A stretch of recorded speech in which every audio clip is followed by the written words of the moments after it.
I think Liquid is a very scary team. Like, all their players are very good. They really grew up a lot in the last year. Against MIBR, I think that they have a really good team. Like, even though that they haven't had like as best results as they could, and they've been practicing a lot and trying really hard. So I don't doubt that they're going to come into this event swinging. I'm more interested on the way we're going to play, like to see if we're going to be able to put the same standards we have been doing during the practice, if we're going to be in the same mood, if everyone is going to be showing up. It always is a fire match. First match of the season for both teams, and it could go either way. When you see a team like Liquid, there's not only one threat. I think their team is very powerful. All their players can do damage. But if I had to pick only one, I would go with Elige. If he keeps his form from last year, he's going to be a tough opponent. It's going to be interesting to see how Meyern like adapts to his new role in MIBR. I'm not sure if he's like playing the assembly like spots. If he gets his footing, I think he'll be the best player on the team. No, for me, they all are good players. My score prediction for the game is 2-1 MIBR. Say 2-0. 2-0 for us, absolutely. I think it's going to be a tough game, but you know, my confidence in me tells me 2-0. Well, gents, we've already had one 2-0 today. Are we agreeing with the players real quick here, or what are we thinking? Everything we know right now should lean towards a Liquid 2-0, but apparently MIBR have been doing a lot of practice. They've been over here in Europe at the start of the year. They've been getting in the grind. So if they can, you know, show some of that old Brazilians, then they're maybe feeling confident. So 2-1 says Fallen. Yeah. You got to give him I that like map. the way he's at least realistic. Fair enough. You know, it's going to be a tough game. Just remember though, whatever the result of the game today, they practiced as much as they could. Bud. So this is them at their top level, okay? These two teams, though, just to note here, these two teams haven't played each other since I think it was like July last year. Yes, so I think it was the ESL Pro League. Yeah, I don't know if I'm allowed to say that, but I just did. So it's been a very long time, right? So we could have dived into the fact that, you know, Taco used to be on Liquid, Zeus used to be the coach there, but that doesn't really seem relevant anymore because we just had the whole year of 2019 where they didn't even play each other. You know that what's much. really sad about that as well is I once had an amazing article primed where I looked back and actually when Zeus and Taco were in Team Liquid, they had an amazing record against MIBR. They were beaten almost every time. Obviously, it would have been a great way to spin it, like, you know, that maybe they're missing out on them. Problem is now they've gone and joined them again, and they're correct. Team Liquid still beats MIBR all the time. Yeah, and with the bracket here, let's say MIBR do win, and that little storyline thing that I was talking about right there. Well, then you get MIBR versus Cold Zero again, and then we get another lovely little narrative. Can't go wrong with that. But realistically, it should be a Liquid win here. You know, but if we're going to pick up where we left off last year, sure, it should be a Liquid win. It should be. Should be. But there's usually a but following that. Lots of buts. There's usually I'm a not but. going to give you the Listen, but I like yet. big butts, but I can't lie. So does MIBR getting sent home. You're so on does fire with Nasty the Ass reference Nat. today. He loves it. Look at him. Look how happy he is to be here. I even think the matchup makes perfect sense stylistically. The problem is, as Fallen suggested, they don't have the fundamentals at this point in time down and very strong in MIBR. They've changed a lot of players. They've got 2 players who weren't even in the team like a year ago. So if you are a Team Liquid team, you're loving playing people who don't have all the protocols down, don't have great team play. You can just straight up have a brawl all day long. Any of your players can go off. I think this is a nightmare matchup for MIBR. Yeah, and the thing is, it's the 2 newest additions to the team that we need to see the most from. That's KNG, who hasn't lived up to his potential since joining the roster, and Meyern, well, he's a very new pickup, right? So that right there, we need to see how this unfolds as... Well, they're going to look at each other this time around. Oh, they're doing it. All right, this is nice. Hey. Oh, Taco's mean, man. Hey, that's what we wanted to see. But yeah, I think it's going to be on the shoulders of KNG and Meyern to show us what they really can bring to this team, right? Because we know what Fallen can do. We know what Fur can do. There it is. A bit of spice. It's everything nice. And look, I think that MIBR can get back on the right track. I don't think it's a done and dusted project just yet, but it needs to start now because they've just spent all this time practicing. We need to see something in the early stages this year if we want to have any hope. Let's think about the first major of this year is in Brazil. You know, some things to point out while we have Liquid on the screen right now. This team last year, they went on to win that Intel Grand Slam. They had 7 trophies in 2019. Obviously, since Stu joined, things towards the end of the year did start to taper off for them. But the team as a whole, now that they've, you know, tasted what it's like to be the best team in the world, it's now about getting back to that and then maintaining that position, and this could be a good start for them. You can see on the screen right now part of that concept. Like, yes, Elige, great numbers. Naf still up there for an IGL, Nitro fine. Look on the right-hand side, though. This was one of the players of the year, and he's at 80 for his score. That's because this is done over the last 3 months. And over the last 3-4 months or so, his numbers dropped off significantly. If you look in the demos, he's still doing his role. It's just not the superstar player he was before. So I have to say, one of the factors that I think is scary for MIBR MIBR is Liquid was still good towards the end of the year. They were still in semis. They still made some finals. They won a lot of big games. But they are not a team, actually, that enjoyed all that travel. They were telling me, like, they need to get home. They need to have a break. They need to recharge. So if they're going to come back recharged at all, MIBR was already a team that would have struggled to handle them. I think a Liquid at top form, that's a 2-0 right there. And they're going to have to deal with that man right there, Taco. Bit of confidence on his side. Just really briefly wanted to touch on that, though. With Twistzz, we managed to get an interview with him towards the end of last year where he was saying that he had basically been shifted into a different role, much more of the lurk role, much more of the clutch role for his team. Contrary to what we were seeing from him earlier, is that a reason perhaps why we could see that drop in his performance?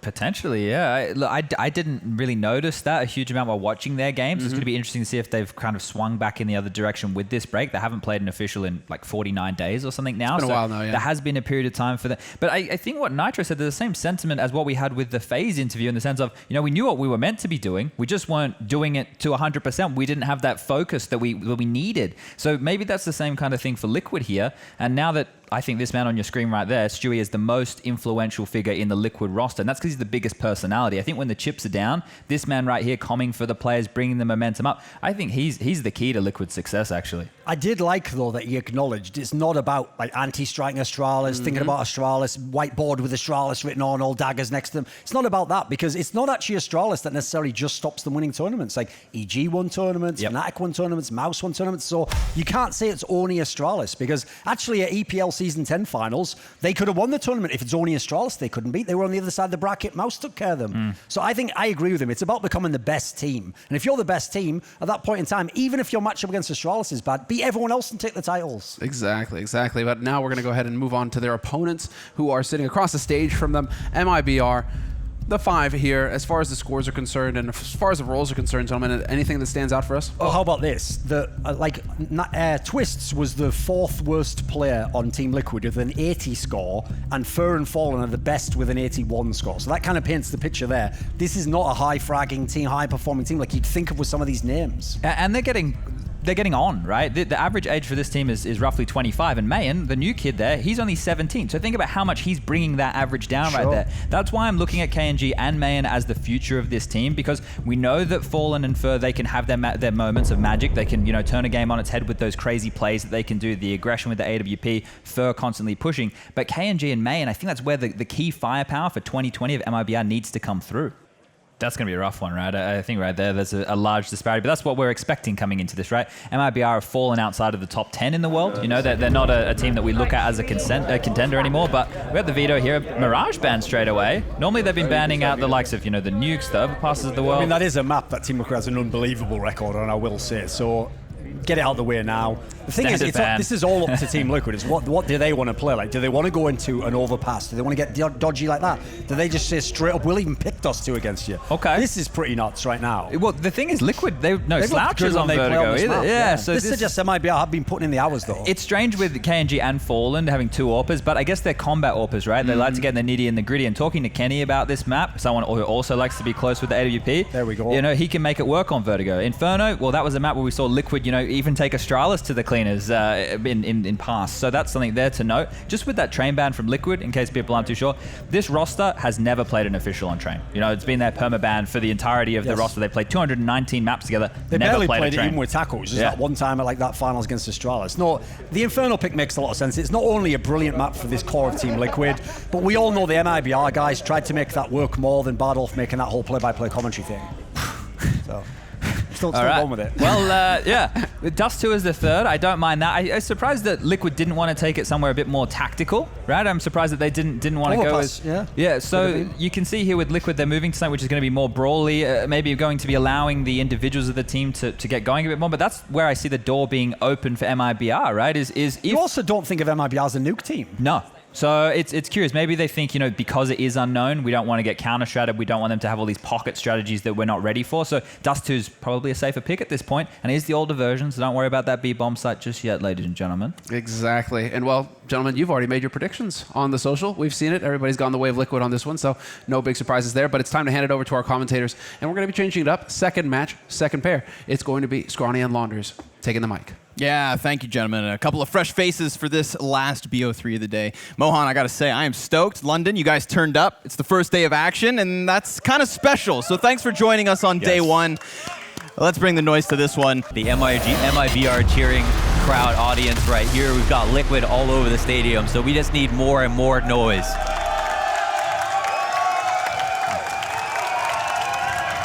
That's right. That's what I like to hear.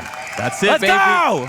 MIBR to the T side. That's where they're going to start the party, and we got a second set of utility picked up right before it goes live. Interesting. What is the strategy out the gate?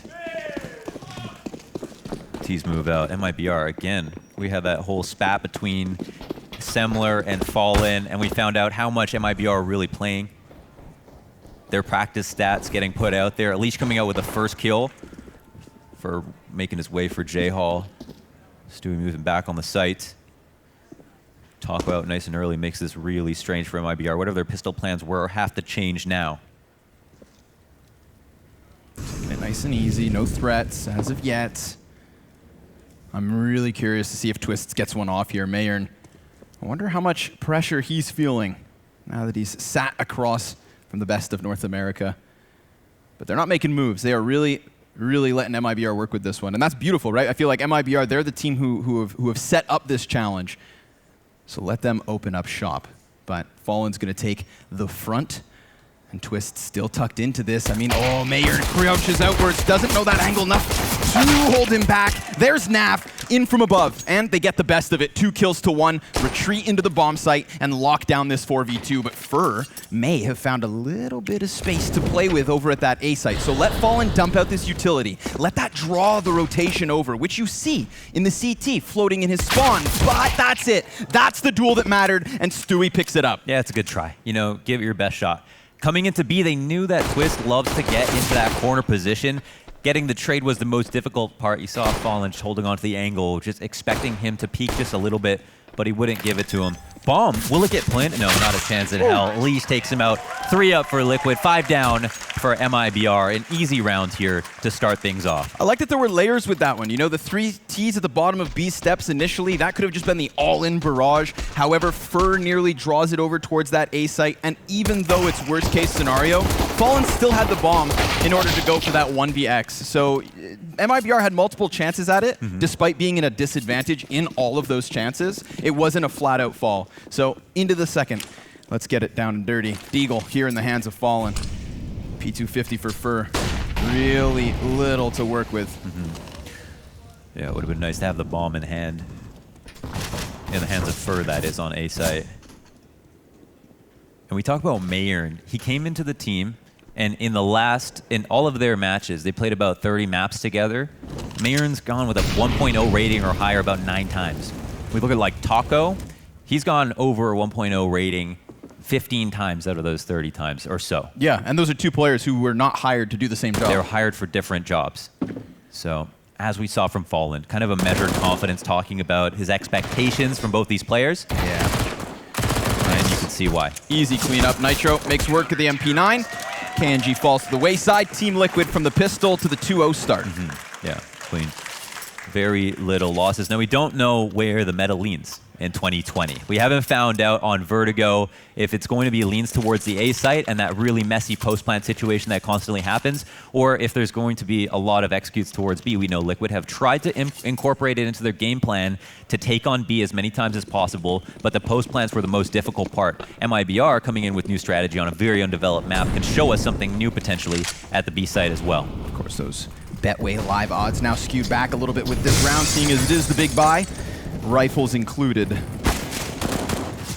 Lacking some substance in his firepower would be Fallen, but he's the man with all that utility, so make sure he doesn't go down early, or else it is nothing but gun duels for the Brazilians to try and break through with. But speaking of utility, look at Liquid dump the flames down here at the base of A. Flashbang to follow suit. Taco doesn't know if he's being charged down, so he's just got to give that up. So this is really important by Liquid. They take a lot of control at A. They push to get information, and that's the only reason they'll be able to fall back. They wanted to be adamant, and all this while Twistzz has been on solo duty at the B site. He's lucky that MIBR haven't pushed up the steps, so maybe they're onto something. And look at these smokes. You can't ignore them if you're the T's. You're thinking these are popping in our face, they have way too much map control and information right now. Yeah, and retaking this map control could net them that crucial 5 versus 4. So, of course, they're just going to let this smoke fade, but Stewie catches the kneecaps, and he takes down Taco. Quick reaction. But he doesn't fall all the way back. No, he sticks around for another chance at bat and almost toppling KNG. But he'll fall 4v4, and now that opens a door for them potentially to move up to this A site.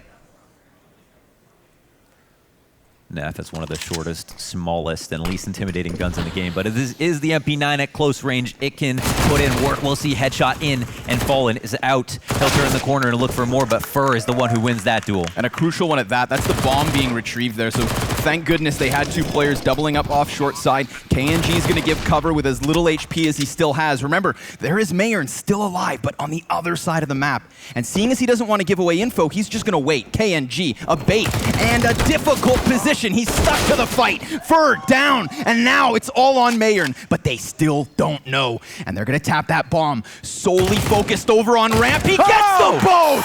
Meyern picking up a clutch Okay. with the long B lurch. All right, we've had a few matches in 2020, but none of them were on land for Meyern, so this is his first land stamp, and he gets the stamp of approval as well. That's a pretty nice 1v2. As you pointed out early on, he's the guy to come in as the linchpin of the round, to make that big rotation and pull off the 1v2 if he needs to. When you're looking at this, though, you think, okay, Fur's got to get his kill in the post plant. Liquid are getting these kills too quickly. He still comes in just in the nick of time to win the round. Yeah, that was Liquid all over the A site. Yeah, no, that's how happy they were when they saw Meyern win that 1v2. Yeah. I mean, damn. And you know how difficult it is for him in that position, coming all the way from B. It wasn't just a mid lurk. He had to come from B site, Mohan. And it's got to be so tempting to just let off of the walk key, to get in position fast enough, but he didn't do that. Never gave away audio cue. And now MIBR shifting that success right away here into round 4. They pick up the man advantage. Yeah, 5v4 is a nice start. So from here, where do they go? There's a low buy here for at least Elige. He's only got the deagle. Everybody else has very, very decent weaponry, but they aren't fighting as hard for map control as we just saw. And instead, MIBR are taking their place on that A ramp, coming up nice and early. So we cross the minute mark. We're gonna have a nade to help things clear out. We're gonna take a look at the live odds here, as Liquid are still highly favored over MIBR, but we definitely have seen some promise already from MIBR. You know, those odds still skewed by the results of 2019. I mean, it's fair to say that Liquid accomplished way more. But here we are, Mohan. Fresh start. New year, new me. MIBR 4 players grouped outside of this B bomb site.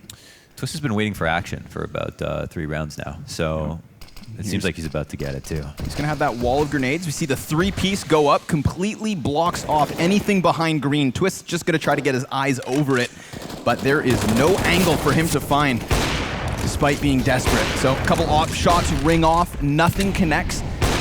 And now it's just going to have to be the full-blown retake if they opt to go for it. Nitro burning Meyern, that could be crucial. But Fallen still playing this close green, and it's that pistol at the front of it. The rifles behind start to fumble, start to fall. It's a kill apiece. And yet now Fallen is the one to drop. So Taco, he's going to have to pull off another 1v2 for MIBR. He sees Naf close, takes him down, and the jump's going to cost him.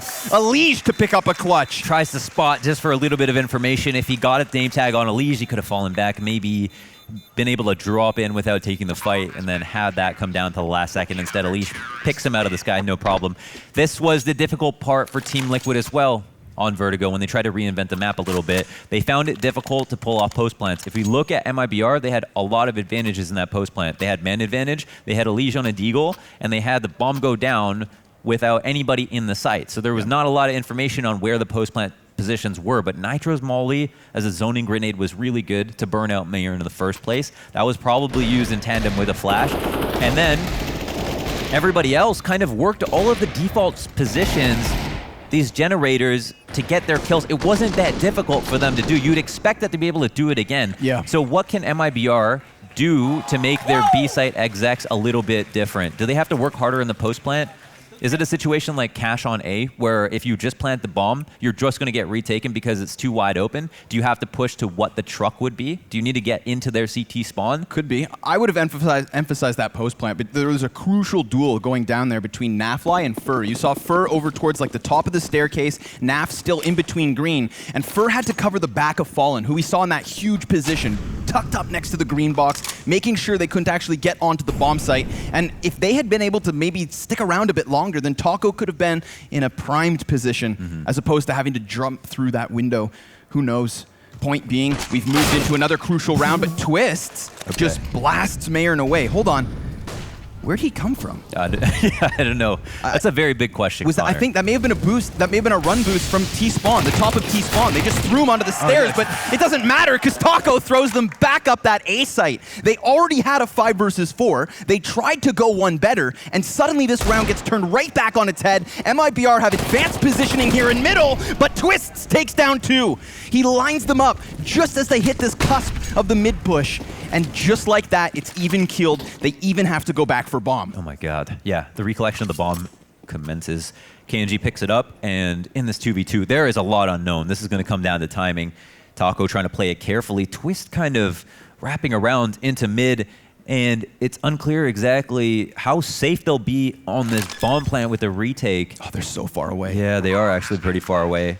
Days away. Yeah, and who would clear Taco? Oh, man. I mean, if they just double up on short here for MIBR, that's going to be a strong post plant. Bomb is for them. Anything coming in from mid or CT spawn would have to try and push this. MIBR have no reason to move. They just have to hunker this down. But KNG, he's getting a little frantic here. He turns away his attention at the worst possible time. That gives Twistzz another chance to win this round. He has all 4 kills thus far. And Taco, he's gone to the other side, so Twistzz is going to take the ace. Oh my god, the defuse, a It's 10-second. Oh, Naf clutches it. He couldn't get off it. There was no other option. It had to be planted there. The post plant's a little bit weird. Dude, it's planted for short. They could have literally gone shoulder to shoulder on short side. Frustrated. Talk to him. Angry. And they could have just worked that mode, but no. Taco tries to add this extra layer. Maybe he's worried. He's worried that they're coming in from the other side. Yeah, look at his migration from elevator, where he starts the round off. Elevator room through the new door back around CT, leaves KNG. You saw him turn his attention just when Twistzz came up. To be honest, KNG is floating in a spot where he could take one fight and not be exposed to another, but instead was looking at an angle while being exposed to an angle he didn't need to be on top of that. So not only is the bomb not planted for Taco's last position that he finally chooses, but KNG on his own is in not great of a spot either. We are 5 rounds into this first map. We've had 2 1 versus 1s. We've had an ace, and we've had these crazy post plants too, but it's another rush up through mid. Look how quickly they're into the elevator room. Nitro's coming back to deal with the backline, and he'll do so. But this does open a door for Taco to maybe drop bodies on this A site. He's calling for Meyern to come in on the plant, but he's going to have to be covered in the process. Negligible grenade, 20 damage, so what?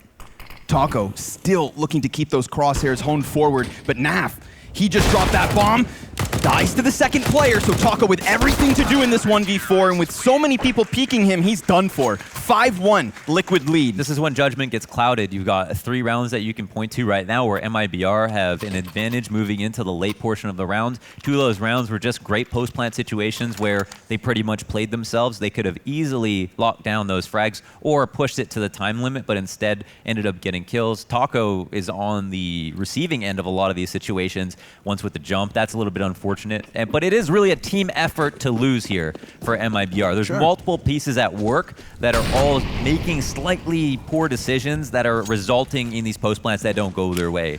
I think if we were to contrast this to earlier, right, NIP, they had a lot of emphasis on the success of their boot camp, but it was once they were in the server, once they were within those hectic moments that things started to fall apart. And I feel like that's what we're seeing here from MIBR. They're clearly coming into this prepared. I mean, the pace at which they're playing, the success in which they've had with bomb plants, that's good. We give it praise. But it's those messy mid-round moments, Mohan, that really have cost them this 4-round lead. Meanwhile, Team Liquid are putting the fun in fundamentals by just winning on these retakes, playing these 2v2s with just good communication, standard clearing, and taking their time, not making too much noise.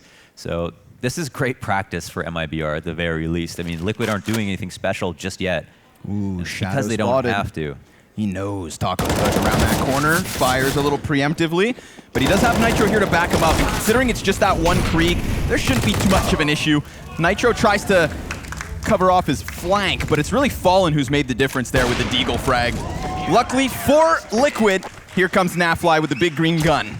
Saves the round, saves them any further losses. Yeah, so they can go back to it. We don't know what Liquid's response is going to be. We saw that interesting 4-man down the ramp setup where they tried to get information when they had the MP9 buys. We don't know if they're going to use that when they have a full buy with all of their grenades and all their guns.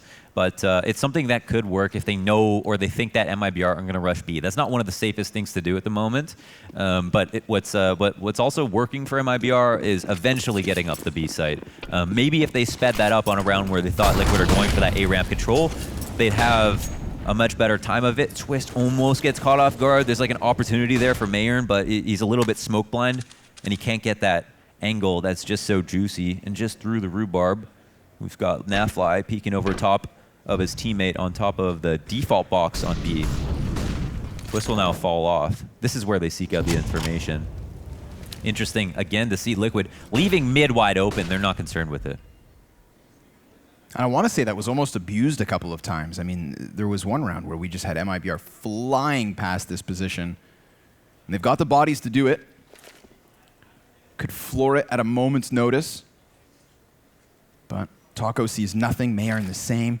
And I don't blame Liquid, just kerneling up on their bomb sites, hanging on to this 5-1 lead. Twistzz just has that smoke in hand. That's a dangerous game to play. It is. When the Krieg could come a-peeking. But the server falls silent at the 45-second mark. Team Liquid about to hunker down. They know this hit's inbound. Yeah. They really don't feel too pressed to make any moves. And once a certain amount of time passes, throwing these smokes is just, it's fair game. You don't even need the information. They've still got so much utility left over. Fur ends up finding a kill on the A side off of the Molotov. Yeah, flushes one out of sandbox. Sandbags. Ready to tag the rest of this bomb site. It's really been Nafly at moments. I feel like he's had good line of sight, nice angles into the mix, but whoa, they're kind of clustered. They almost gave themselves there to the peak, but nope, Naf through smoke, takes Taco, does allow for Fallen to fall back, but it's that big flank. Luckily, Nitro deals with it. Only one kill for KNG, but the position it puts them in is fantastic. Man advantage, despite low health on both Fallen and Fur. Remember, Naf, a stiff breeze busts him over, and he's the last one up with the most valuable gun, so he's gone. MIBR, they bleed that round down to the nitty-gritty. They execute in the 30 seconds. And what's the opening? What gives them man advantage? Something as simple as mollying sandbags. Yeah, that sandbox lit it right on fire. Yeah. No, but for real. He's not playing games. That was an easy, the Molotov that he can throw is from around the corner. Doesn't have to expose himself at all. That was just a risk that Liquid wanted to run by playing that spot. And MIBR capitalized, they move into the A side. It's really standard from there on. If they can find more opening kills, maybe they'll have a better time of it because they are getting the bomb down quite often, right? Sure. That's one of those rounds that kind of, I think, reaffirms to MIBR that they can just play their game plan. Yeah. Because they waited until 30 seconds, and Liquid made no moves. Mid was entirely clear. Twistzz puts down a smoke preemptively at that 35-second mark, and they were successful over on A. So why not run that back? Interesting to see how Naf moves around. This time he doesn't have an op, so that's something that's a bit different. He's joining forces here with Twistzz. Elige also keeping his eyes on mid. Has just tons more presence for MIBR over at A, but now that they're starting to see a few gaps in the defense early on, they're finding that they can get early presence here and maybe find a 50-50 engagement. Nafly, I don't know if he waved his gun in Meyern's face, but Meyern, he's looking for the fight. This SG, he puts the kill together, and he doesn't know if Nafly spotted him back, and now he'll find out that that's the truth. Yep, but it's mid. Mid's what's under question. This is where the bodies are starting to fall from both teams because Elige hangs on for at least a moment longer, and he's able to get out of there. We're back into the mid round. But they forfeit that B site entirely. Yeah, but we can see where the T's eyes are set. 2 at mid, as we've got one loose. Meyern with the bomb, roaming a little bit. Very dangerous situation for him. Although we can see at the moment, he's not in danger. Yeah, he's chilling. You know, they don't know. They lack a lot of map presence right now. And they know that Liquid are going to get frisky. And they saw that they had done that in rounds where they had compromised, rounds where they had MP9s. Fair. Yeah, stark contrast between these rounds. I mean, we saw personally Twistzz going for that peek down B, losing to Meyern. What we didn't spot was Stewie's aggressive op duel over on A. That's what got them back into the 4v4 immediately.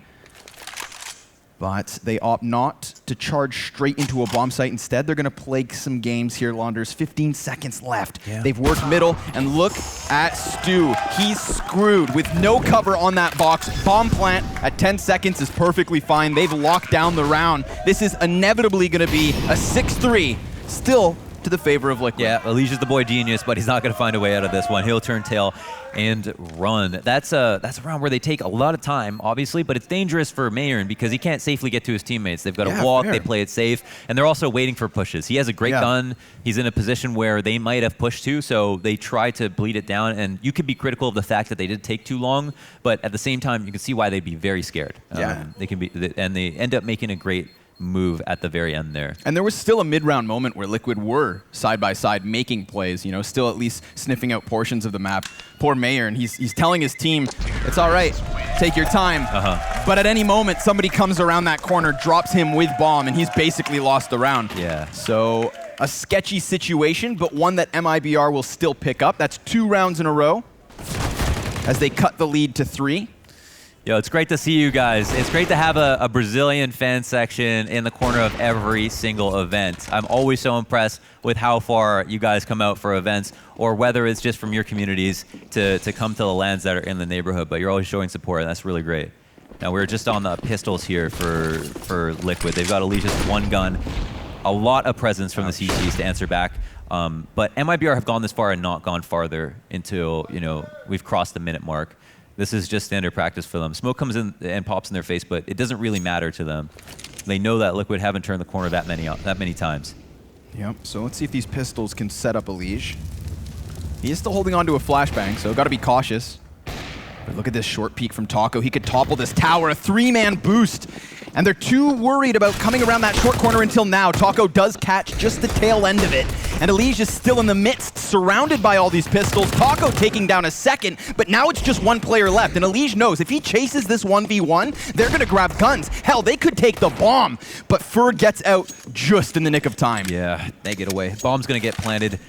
No issue here. Naf can hold on to the op. I don't think they might search around, see if they get a free kill, and they do find one. KNG gets his crown knocked right off. Elige will walk forward with 2 teammates trailing behind. In terms of kits, they don't have anything they can work with, but it seems like they are thinking about it, as we are still about 75% of the bomb timer up. That one flash they still held on to, trying to use it. I mean, at least there's weapons here procured, and a smoke grenade down on the bomb. I mean, that just makes things kind of wacky. Burke covers it back. They are just going to tap. Twistzz tries to stick this. Someone comes rushing in. He can still add losses to the tally. I mean, with no kit, this round's already gone, but look at this, dropping all 5 players. All they were working with was the single Krieg. Yeah, they did, and then they converted. They picked up the guns, and because MIBR ditched the guns to go for the other side, they gave up a lot of firepower, and then they came through with max losses. So this is a great round for Liquid, even though MIBR are able to take it. Now that we look at this first half in general, you'd say MIBR will take the wins where they can find them because they've had so much trouble. But here's another post plant. It goes their way, but only slightly. In terms of their buys, they're still good. They've still got bank left over as we try to round out this half into round 11. Do the math correctly. And 6 + 4. You don't have that many fingers. Yeah, I'm going to have to take off my shoes. This was the 3-piece. The old tower. And what's nice there as well is with that first kill, they spotted bomb. So they had that information. Then they take down Taco on the short shelf peak. They knew there's a 3rd player, but they knew that they could gain all those guns and bomb. Yeah. Props to Fur. You know, how often do you see a player maybe stick around for just a second too long? And I think that could have been one of those moments, but he tucked tail immediately. Yeah. Okay, so what's the overarching strategy? It's one thing that's good that we like to see is that MIBR are winning when there's a mid-round situation when numbers have been whittled down on both sides. In the 5v5s, they've also started to do a better job of opening up the rounds in their favor. Once again, they're taking the free information where they can find it. This is something that I felt like, in contrast to the first years, NIP just were not doing. They were a little bit more timid. And MIBR are showing, I think, a little bit more life in that regard. I'd never expect less. Taco, another opening kill. He's doing a great job. Yeah, that's to stop the A player. There's only one person there. Liquid don't scramble because they're kind of stuck in very difficult and tense areas. Naf, oh my god, what a confident peek by him. It's the trajectory of the grenade. He sees the smoke go over, and the only place you can throw that from is behind those white boxes. So why not? Takes a chance and easy reward. Now not only a 4v4, but even health advantage. Taco swapped over to that AWP. There's no ops up, and MIBR have like been known to lurk around the B for so long.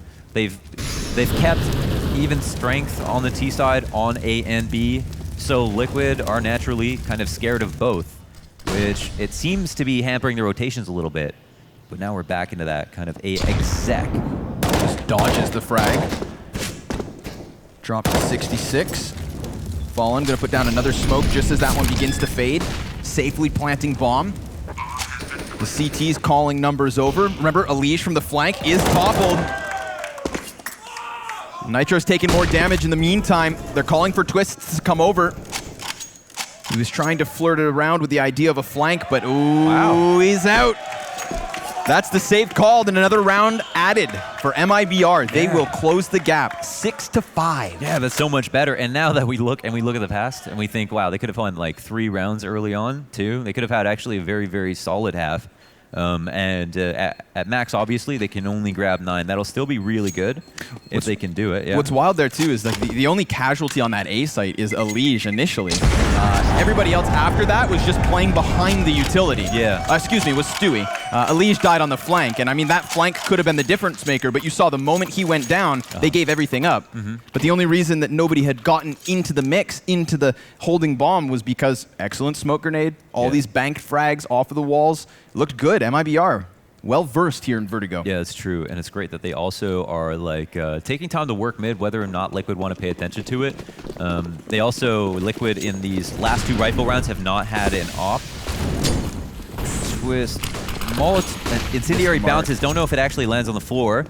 That would still, yeah, I think it did. Wow, Stewie goes down again early at A. I mean, we're not even crossing the 140 mark before MIBR are finding these kills now, and it's been 2 rounds in a row on Stewie on the A site. Straight out the gate as well.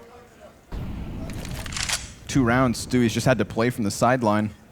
Liquid are finding it difficult in these 4v5s to go and seek out information. They don't seem to be that aggressive. Oh, Twistzz just peeked this now. Next time, there's already players encroaching in way too close. He saw 3 bodies, and Meyern, he's going to create all the space his team could possibly need, but Naf with a double. That's such a crucial moment from him. He loses a ton of his health, but at least he's still close to the site, and it's Fur with the continuous spray down to take him down. KNG ready, another crisp headshot, and another round for MIBR. 6-6, even clearing the board. You have to appreciate how fast they moved into B in that situation.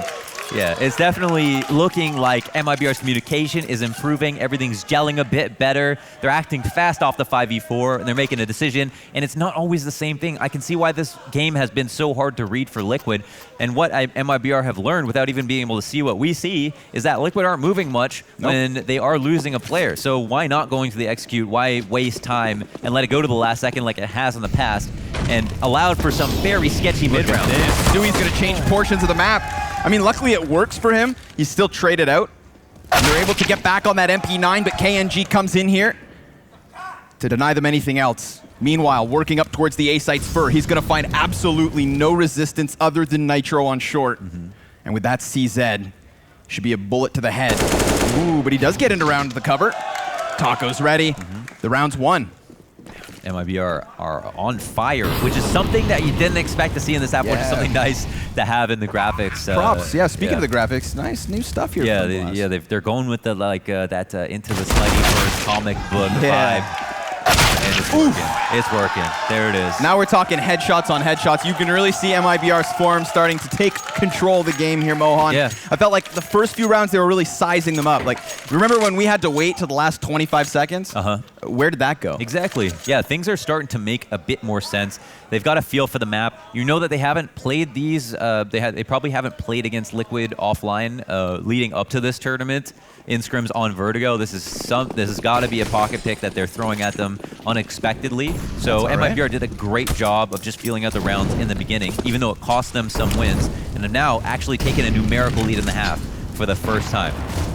6 rounds in a row and gunning for some more, but at least Liquid aren't letting off this aggression either. We saw it with the half buy last round over towards B, this time straight back at the A site where we have seen Stewie fall round after round. Man advantage now, taken by MIBR. Nafly alone here on mid, but Taco, he has slipped within this A play, fallen. Ooh, tough shot, but he hits it! Easy pickings. You know that's where Fallen wants to be, right? Yeah. In the midst of the chaos, close quarters combat, that is hallmark Fallen. They're going to plant their bomb off this. MIBR not stopping. This will be 7 rounds in a row. Yeah. From 6-1 Liquid to 6-8 here for the Brazilians. Yeah. Very decisive, and they're being very decisive. They're getting the kills where they find them, and they're always winning these rounds now with Liquid saving with 2 or 3 players. Like, they're actually winning so dominantly at this point. There's not even a chance for those very sketchy post plants later on. Yeah, now it's just onto the save, and here's where MIBR get even more frisky. They're going to go out and seek out Team Liquid, knowing that they're playing back in their sights, and Twistzz might finally have something to do here. There we go. Naf first shot, yeah. Leads a helping hand. Nafly, I got to give some praise to in terms of Team Liquid. He's been throwing up frags. He's been rotating off of middle into A when needed. Yeah, and yeah, I think it is a good time for a Taco chance. He's got 122 ADR on this map so far. Yep, taking over the server. Yeah, not even potentially counting this round. And he's the player that I compared to Meyern. It's like Meyern's brought on as a young gun who's got tons of potential as a talent. Taco knows his role, and he knows why he's on the team. And he still put out better performances over an average in terms of just pure fragging power. Yep. Or like, sorry, HLTV rating than Meyern has. So definitely just like Deb has been daddying him here. 3 grouped up from MIBR over towards the A site. Meyern once again, slippery snake has snuck into B under the stairs. No kill and no fight just yet. Twistzz is playing a little bit farther back. It's the same game that we're seeing every round. But why wouldn't MIBR go back to what works if it's a site that's been the most exploitable? Yeah, especially in kind of this tempo of a round, right? We've seen Team Liquid get hyper-aggressive down B, maybe a couple of rounds, not even a handful. So let this sink in. Final and 15th round of the half. Oh, Nitro can't even get back. He was banking on the fact he could run through the Molotov, lose half his health, but at least get out a piece of utility first. And he does neither. Damn, we got extra guac on Taco tonight. Yeah. Here we go, tucked back behind sandbags. Now, if they just let these smoke grenades fade and then give Fur a chance to duel this bomb site, I mean, they've fallen silent. Look at Team Liquid questioning themselves here. Nafly and Elige both pulling back to watch middle right now. That puts Stewie alone in this moment, and Taco could possibly come walking through the smoke. Stu doesn't know. It fades. Ready for that? Yep, he's down. Taco, not going to find anything else, but that at least creates enough space for Fallen to sprint in with bomb, punch in the digits, and look to take MIBR to a 6-9 scoreline at the end of their T side. How perfect. But it's not over. With nothing to lose here, they are going to attempt one last retake. Elige can't connect his spray.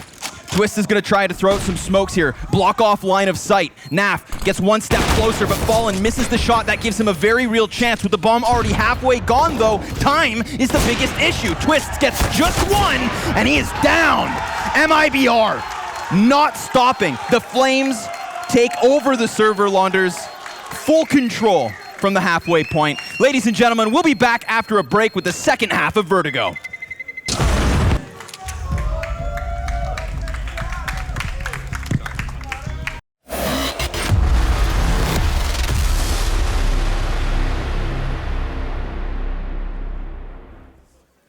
Welcome back, ladies and gentlemen, to the second half of the opening map here between Team Liquid and MIBR. And The glass has been grayed. Yes. This just, I mean, I feel like we rewrote the story halfway through that map because there was a moment, Mohan, when Team Liquid were winning, what, 6-2? 6-1. 6-1. I felt like those 2 1v1 clutches in the post plant, that was going to be the difference. That was going to be MIBR's chance in this half. And there was no reason to truly believe there'd be this level of a blowout. But 8 rounds in a row unanswered after the fact. And MIBR now with a 3-point lead as they start off the CT side. We know where the MIBR fans are. Can the Team Liquid fans please, if you're in the house, please, for the love of God, make some noise.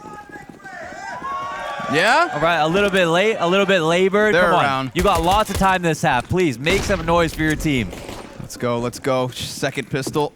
Hot and heavy already. Look at that mini-map. Look at the stack of players over here on this A site. That's what I'm talking about. Mohan, what have you started? Yes. What have you done? Whatever it is, I don't want it to stop. Taco, the first one to fall. Twistzz. Ooh, he's up next, and Fur's gonna pop some heads here on short, but Nafly gets around on the bomb site. Oh, it's back and forth. Back and forth to the 2v2 we go. KNG holds the line. KNG drops bomb, and Nitro now has to clutch this out. He's got both of them turned, and oh, baby! Meyern, quick 90-degree snap, brat, brat. And the pistol's picked up here from MIBR. Put a lot of mayonnaise on that one. You know what I'm saying? Oh, Dripping. baby. Yeah, that's 4-round lead, money right back in their pocket. And you know what feels real good? What feels is that good? all that momentum you establish in the first half isn't broken up by pistol. That's true. That's true. Yeah. No. No bomb plants there for Liquid, so no buy either. They're just going to chill on this. They have a single flash on Nafly, and for MIBR, they know they're going to buy up with a thought that they're just going to make as much money as possible. And that's a tough pill to swallow if you're Liquid. But this is the game you play these days. You don't get the bomb plant on the pistol round, you get punished hard. MIBR continue to be on fire. They also are paying a lot more attention to mid already than we saw from Team Liquid. 2 players here.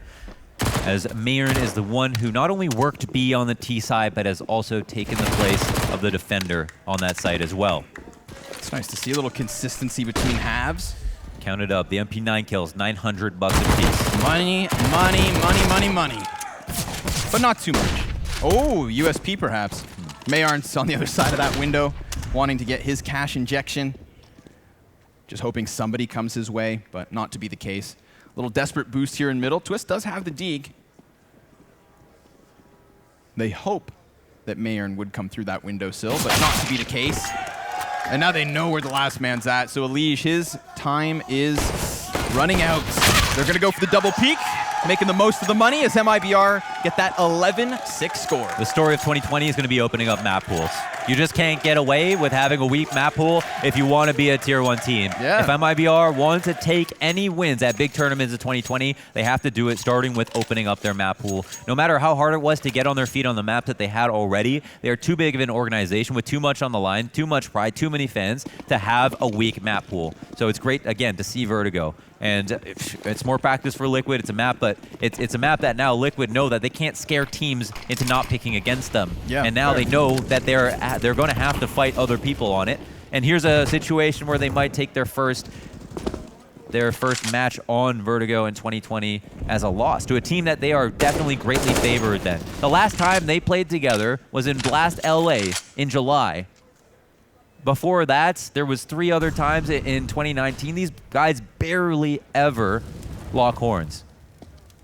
So this would be a great start, a fresh start here for MIBR. Yeah, MIBR, a team that came to the NA region, took things over, pushed all of NACS out of the way to get what they wanted. Majors and a legacy started. Falling on rough times, but now maybe taking it back, at least here in this first map. Welcome to 2020, Team Liquid. Yeah.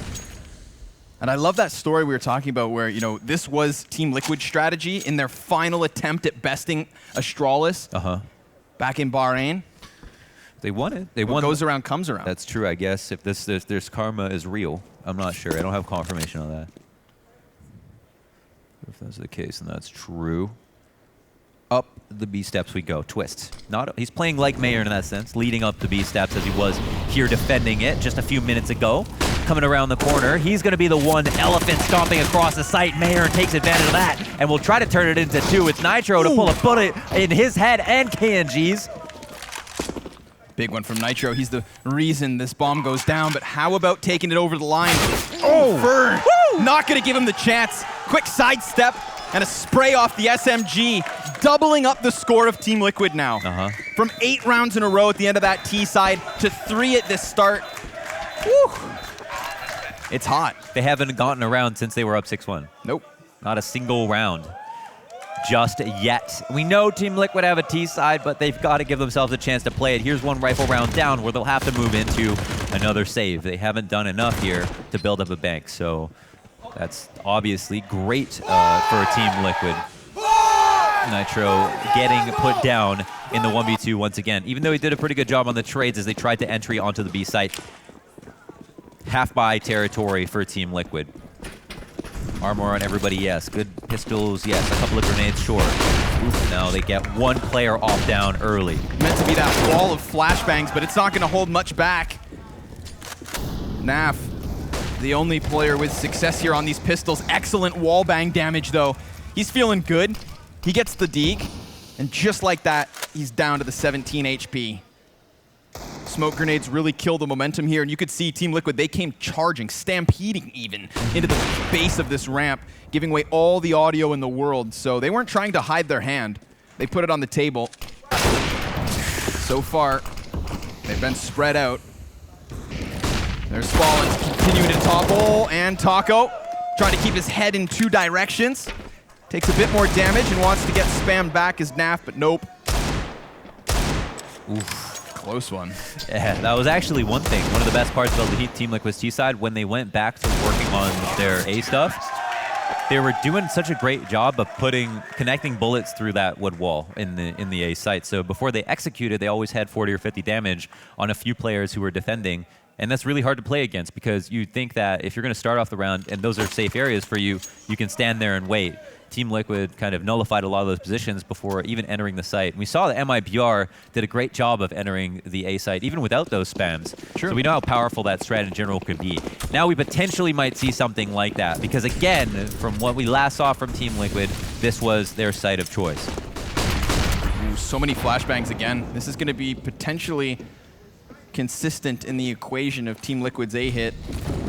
But that Molotov, that could screw Nitro out of this position. Nope, it's not going to spread far enough, so he'll be gifted a bit of space and be cautious. Fallen. Yeah, caught. Standing in no man's land. That's the 4v4 right back on the table. And Twistzz curious. I would love to see this Twistzz versus Meyern B hit, but our attention drawn on both sides of the map because Taco's tucked himself into the sandbags just as the molly comes over.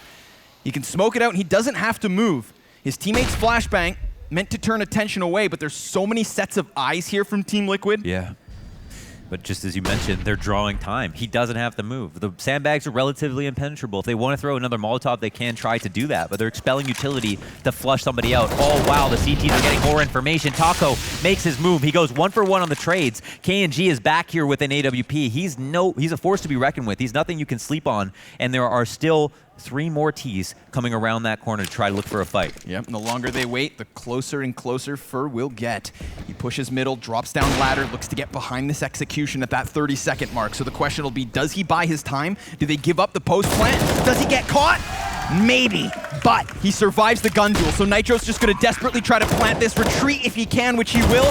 Fur taken down and a 2v2 ensues, but Meyern hot on the response and Twistzz the same.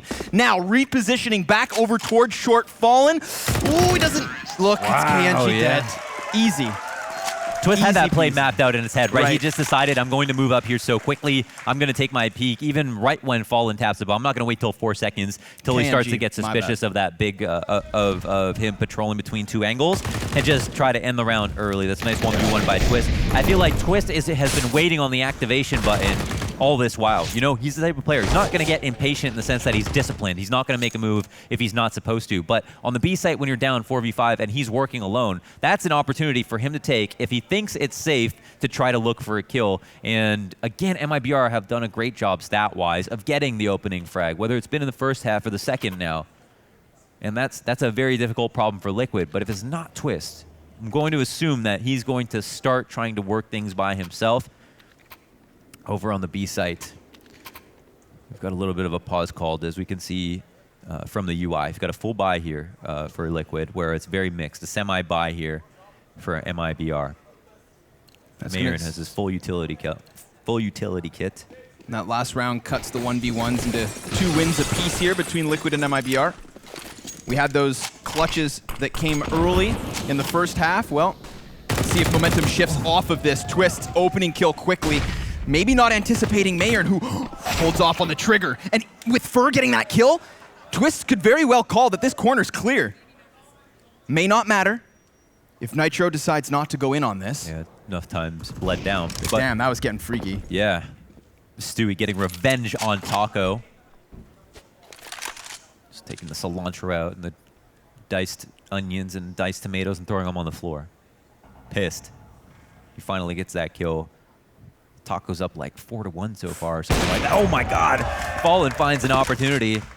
At a nice angle. Elige just passing by. Didn't want to fight. 0 mid control. You can see Nav cautious of that T-spawn flank. Ladder could be compromised too. Meyern has retreated into the depths of the bomb site, of course, now trying to move his feet forward just before this hit comes in. Deep smoke, and he spots their heads. Goes for the spray down, but can't take down a second. Nope. Fur has an angle, but he misses. And Stewie, with such little health, is also able to just skate by into the bomb site. They will plant this bomb.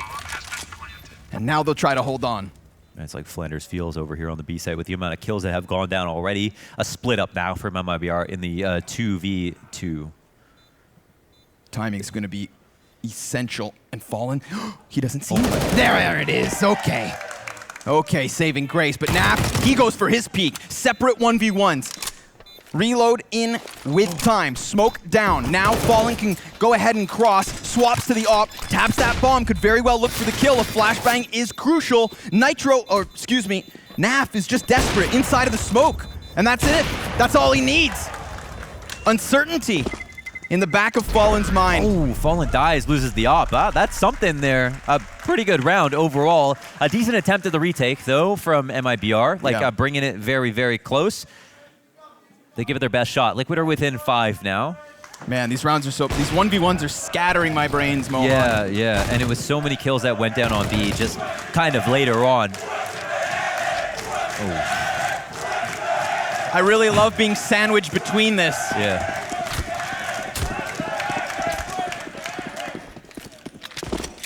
Gets stomped out. Pistols out. Early push here. Hyper aggression. Yeah, gives Twistzz the business. Yeah, nothing to lose. Why not? Why not? We'd seen that attempt one time from Team Liquid's CT side. The base of B. It's brazen. But it worked. Naf catches Fur on the lurk. And Stewie plants bomb. Yeah, so he just walkie-talkies over, says the A site's wide open, go for it. Clear for plant, over. There it is. We get the fastest possible round off of that information. And there's an AK in play. They don't want to give that up. There's a couple of guns that they don't want to give up. But at the same time, if there's an easy kill, they'll try to go and attempt the take. It's kind of interesting because you're seeing a lot of Liquid in MIBR and vice versa. And you want to say, obviously, it's MIBR who come into this with a whole bunch of new data and information and thoughts about how to play the map. And probably maybe talked it over with Meyern and thought, like, here's a map that we can adopt. Ooh, after him coming off to play with Sharks. Wow, Naf. 3 name tags. In just the waning few moments there before we switch to a new round, an extra $900 and a few guns down. Yep. Nafly now tying Taco for kills. We saw in the halftime the in-game chat was lighting up. Nafly said, Taco, look me in the eyes. Look me in the eyes, he said. Yep. Through the semi-opaque glass.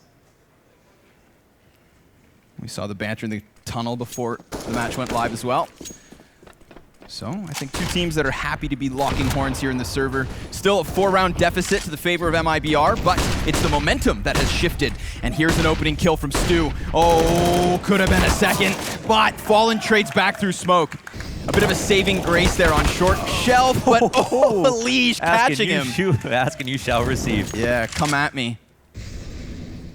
This is that Meyern versus Twistzz fight that I'm interested in. I love this. This could have been such a 1v1 in the first half, but Twistzz blasts him back, and that creates space now for the bomb to come to. Nitro, you see him sprinting over. Only one of MIBR's players here to try and get into the mix, and KNG takes a very passive angle that gets inevitably smoked off. So, nothing more for it. This is exactly what I was talking about. Meyern just straight up out of bounds off of that kill, but it's more so like Twistzz waiting on a knife's edge at all times, just wanting to be activated because he's ready to fight, and because there's so many similarities in their setups, it's Meyern alone on B just like it's Twistzz alone on B a lot of the time. So if they find an opportunity where they know that the MIBR aren't pushing the A ramp, they're going to be light on players, or they are pushing the A ramp or playing majority on the A side because they've seen so much A action, then Twistzz knows that he could take a 50-50 duel. He's happy to do that just like Meyern was to him. But that's going to maybe make this map a little bit more T-sided. And it was Liquid who got that early 6 rounds. 3 rounds the difference, and Liquid's T-side is starting to turn up. Yep, that's 4 straight from NA. A lot of bomb plants as well. Lots of money made. Smoke there. I feel like I've seen a variation of that smoke grenade launchers that's a little bit deeper, that plays onto, like, say, the metal stairs, that allows for the player who tried to push past smoke to get around onto the outer shelf. Yeah. But this case, you see his feet completely seen, and he had no chance at surviving that. I think also when I wonder if that was off. I don't even know what my play style is. Right. You know, his identity, he feels like, is being formed by other people's opinions, and that's an interesting place to be in, because there's never been a year where that's been, or a period of time where that's been possible, except for most recently, where you've got like kind of so many articles, so many people all kind of connected so much and sharing their noise. opinions. Yeah, you know? And it could be, and it should be background noise to Stewie. To him. Exactly. And hopefully that doesn't affect the way that he plays. But we also know that Stewie is the #1 off-season grinder. He has played a hell of a lot of games coming into 2020. And that's going to be a meaty grenade. Oh, my God. And that puts Stewie into 11 kills already. Speak of the devil. And actually he will deliver. He's not going to be happy about that. He's going to be frustrated until his whole game is over and mad at himself for the beginning of it. Oof. Oh, okay. Of course. Okay, yeah. okay, we need a gif of that. Stewie's smirk after that anti-eco 4K, like, don't worry, guys, we got, boom, Deeg in the face. You're not allowed to be happy for too long. Yeah. Poor guy. Yeah, that's a slap of reality. And same can be said for Meyern, and just tries to get away with his life, but no. Team Liquid off of the tech pause, fix their coach's mic, and they will now string together 5 rounds in a row. Sometimes a few eco kills are really nice. Remember that interview with GSP's coach, with George St. Pierre's coach, where he talked about how once in sparring, GSP got knocked down by somebody just before a fight, and then GSP said, "Yo, coach, let me fight him, And then his coach went up to the guy he was fighting and said, "Hey, let him knock you down, because my fighter's got a fight coming up, and then he needs to be confident." That's pretty much maybe what happens to Stewie just now. He gets a few eco kills, maybe he'll start to feel himself and get back into the action, but he's just crossed that double-digit mark for what it's worth. However, starts off this round hot. Yeah, super aggressive. Even though it's runs actually into middle. Liquid who are on fire for, funnily enough, the first time in this half. So wild ride here on Vertigo. You know, what's crazy is we saw this kind of run of rounds out of the blue for MIBR, but Liquid could best it. They could go one better here. 5 at the moment, although currently facing a man disadvantage. And what scares me is this triple op setup. Yeah. No, look at Fallen's positioning, though, already. He has more info than Liquid did sometimes in some of those later rounds in that first half. So it was kind of disappointing how they dealt with it. This frees up rotations. They can answer towards B a lot more quickly. The thing is that the smoke wall comes down, and the CT's protocols to always play behind them. So they're going to sit and wait. Stewie comes out, confident peek, opts through the smoke onto those sideboards leaning on the wall. KNG answers back, but it's still an opportunity here. Yeah. MIBR definitely getting closer to this bomb site, and Team Liquid haven't been able to fall off. And it's not like there's some unknown flank to MIBR that they're very worried about, because Fur has gone all the way back around T-spawn. Stewie, though, he's waiting no longer. He wants to cut down these numbers, and he'll do exactly that. Taco has an upwards position, so really it falls onto Fur, and with Nafly playing with his grenades, that's going to put Nitro down to the clutch. His spray's wild, but still it connects. It's time that's the biggest issue. Taco taps it inside the smoke. No! Doesn't matter. Team Liquid keep this one rolling. Yeah, just barely. And Stewie gets a couple of critical kills there. Big ones. We were ragging on him hard. I mean, he was definitely... You think he hurt us? He was shit in the bed. He Yeah. was not doing well. He was playing badly. That op really coming to life there. And I mean, it was in such a crucial moment because you could see MIBR just like salivating, ready to chomp down into the meat and taters. But no, because Stewie bites back. Yeah. They talked about him on the desk. And then he shows up in the server. Liquid are on fire. Usually only possible in SpongeBob SquarePants, but here they have won 5 rounds in a row. That's how they've achieved it, defied physics. MIBR are at risk of just getting tied up with. Once again, they don't want to give up that lead one more time. Not in this critical territory of rounds. Go dodging bullets here. Feel like it's been pretty even in terms of the wallbang spam so far. That's true. I feel like they've been, actually, Liquid have been quite timid in that regard, coming up the ramp. They haven't done as much as they used to. That could have been it. Deagle was ready for the peak, ready for that fallback. Stewie at bat with the AWP. Just going to let the rifles do the work, make mincemeat of MIBR. And this, Launders, is what's going to tie us at 13 rounds apiece. Team Liquid keeping themselves on fire, winning 7 rounds in a row if they close this, which they will. Meyern's only defense, a temporary smoke. And you know what? Nitro was put in 3 1v2 situations in this half. Not really winnable ones. That last one, he put together. That was impressive. Great spray control with the SG on that one. 13-13. How quickly the lead has fallen apart. I'm so happy to see this. I mean, we just really didn't expect MIBR to come out swinging, and it's so great that they had this very interesting veto to kick things off just for Blast Premier. Feels so good to be casting the Tier 1 CS here on LAN again in 2020. Is that not a great grenade? It just lands below the railing, huh? Yeah. That's unfortunate. A bit off the mark. It was within vicinity, Give him brownie points for that. There are no participation rewards here, Mohan. Yeah, maybe that's for the best, actually, now that you mention it, now that you say it like that. You're right, corner. AWPs have kind of changed the narrative. Ooh, okay. But, this is not the first 4 versus 5 Team Liquid have been on this T side, and still they've won rounds. So, MIBR, don't let them out. Don't let them in. Deep Molotov is going to disable any sort of an elevator peak. Actually, no. Fallen puts the fire to his feet, still to come in with this. But first, tucked behind the wooden box. Interesting. Elige tucked, sees the shoulder. Remember, first position unbeknownst to them, so Fallen very much playing the bait and switch, but it's not successful. At least he can come back in with yet another kill, and there it is. MIBR across the kill feed, ready to stamp out the flames of Team Liquid. It can't be stressed enough. That's an amazing trade from Fallen. Elige was just going to go for the spray transfer, crouch right off of that, and Fallen hits his head right off. I mean, maybe it was his upper shoulder. He's barely showing anything over the top of that box, and he takes him out. That was so important that he got that kill. Obviously, everybody chiming in for the total orchestra of a round win for MIBR. Nice and quick. Once the actions started, it was within 5 seconds that everything ended as well. The T's take a timeout, and as they should. 14-13 here as we move into the last few rounds. We're now in round 28 of this map. It really didn't feel like it was going to get here when things started off, and then when MIBR took it back. To see Team Liquid come back on this T side, it's hard to say who's going to win this map, but anybody could win. Any small mistake could make a difference. Yep. I mean, it's really been the tale of the T sides. Each of these rosters stringing together a successful offense, but at this moment, this is what's funny, is MIBR winning that last round is what keeps them from tying Team Liquid at 8 T rounds apiece in a row. So, if this is it, if this is when MIBR has just figured it out in round 27 to close this 16-13, then I feel like that round is an analogy as to what could come. Numerically, it says something. I'm liking MIBR here because their CT sides look like they have more outs to win.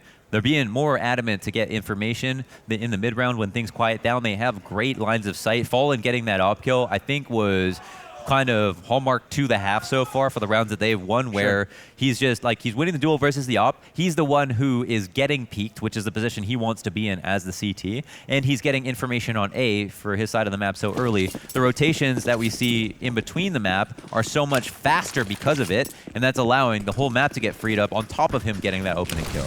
Well, here we go. Potentially 3 rounds left. Again, we're going to swing these ops around. Stewie watching for any kind of A ramp aggression. Naf very passive here, but of course that throws into question. Did somebody play across that? Did somebody go down ladder? Questions he'll have to ask himself, and he even falls downwards, potentially to check. Fallen drops Elige, and it's not the first time Fallen's picked up the 5v4, but Stewie turns his scope away at the worst possible time. Good assistance here from the flashbangs of KNG and MIBR. It's not like they're going to pick up one of these kills and then fall back. No, they stuck around for long enough to go to better. Dismantling Team Liquid's setup here at the base of A. Leaving them scratching their heads and desperate. At the 50-second mark, they'll fall. They have a smoke, a flash, and 2 mollies. Both players here on the cusp of the site. Twistzz should have died, but he'll be given a warning shot instead. And a molly that's not going to give KNG another angle. Fallen's being teased by these peaks. 30 seconds. If he can just continue to burn down this clock, then the rest of his team will rotate over before that bomb could ever go down.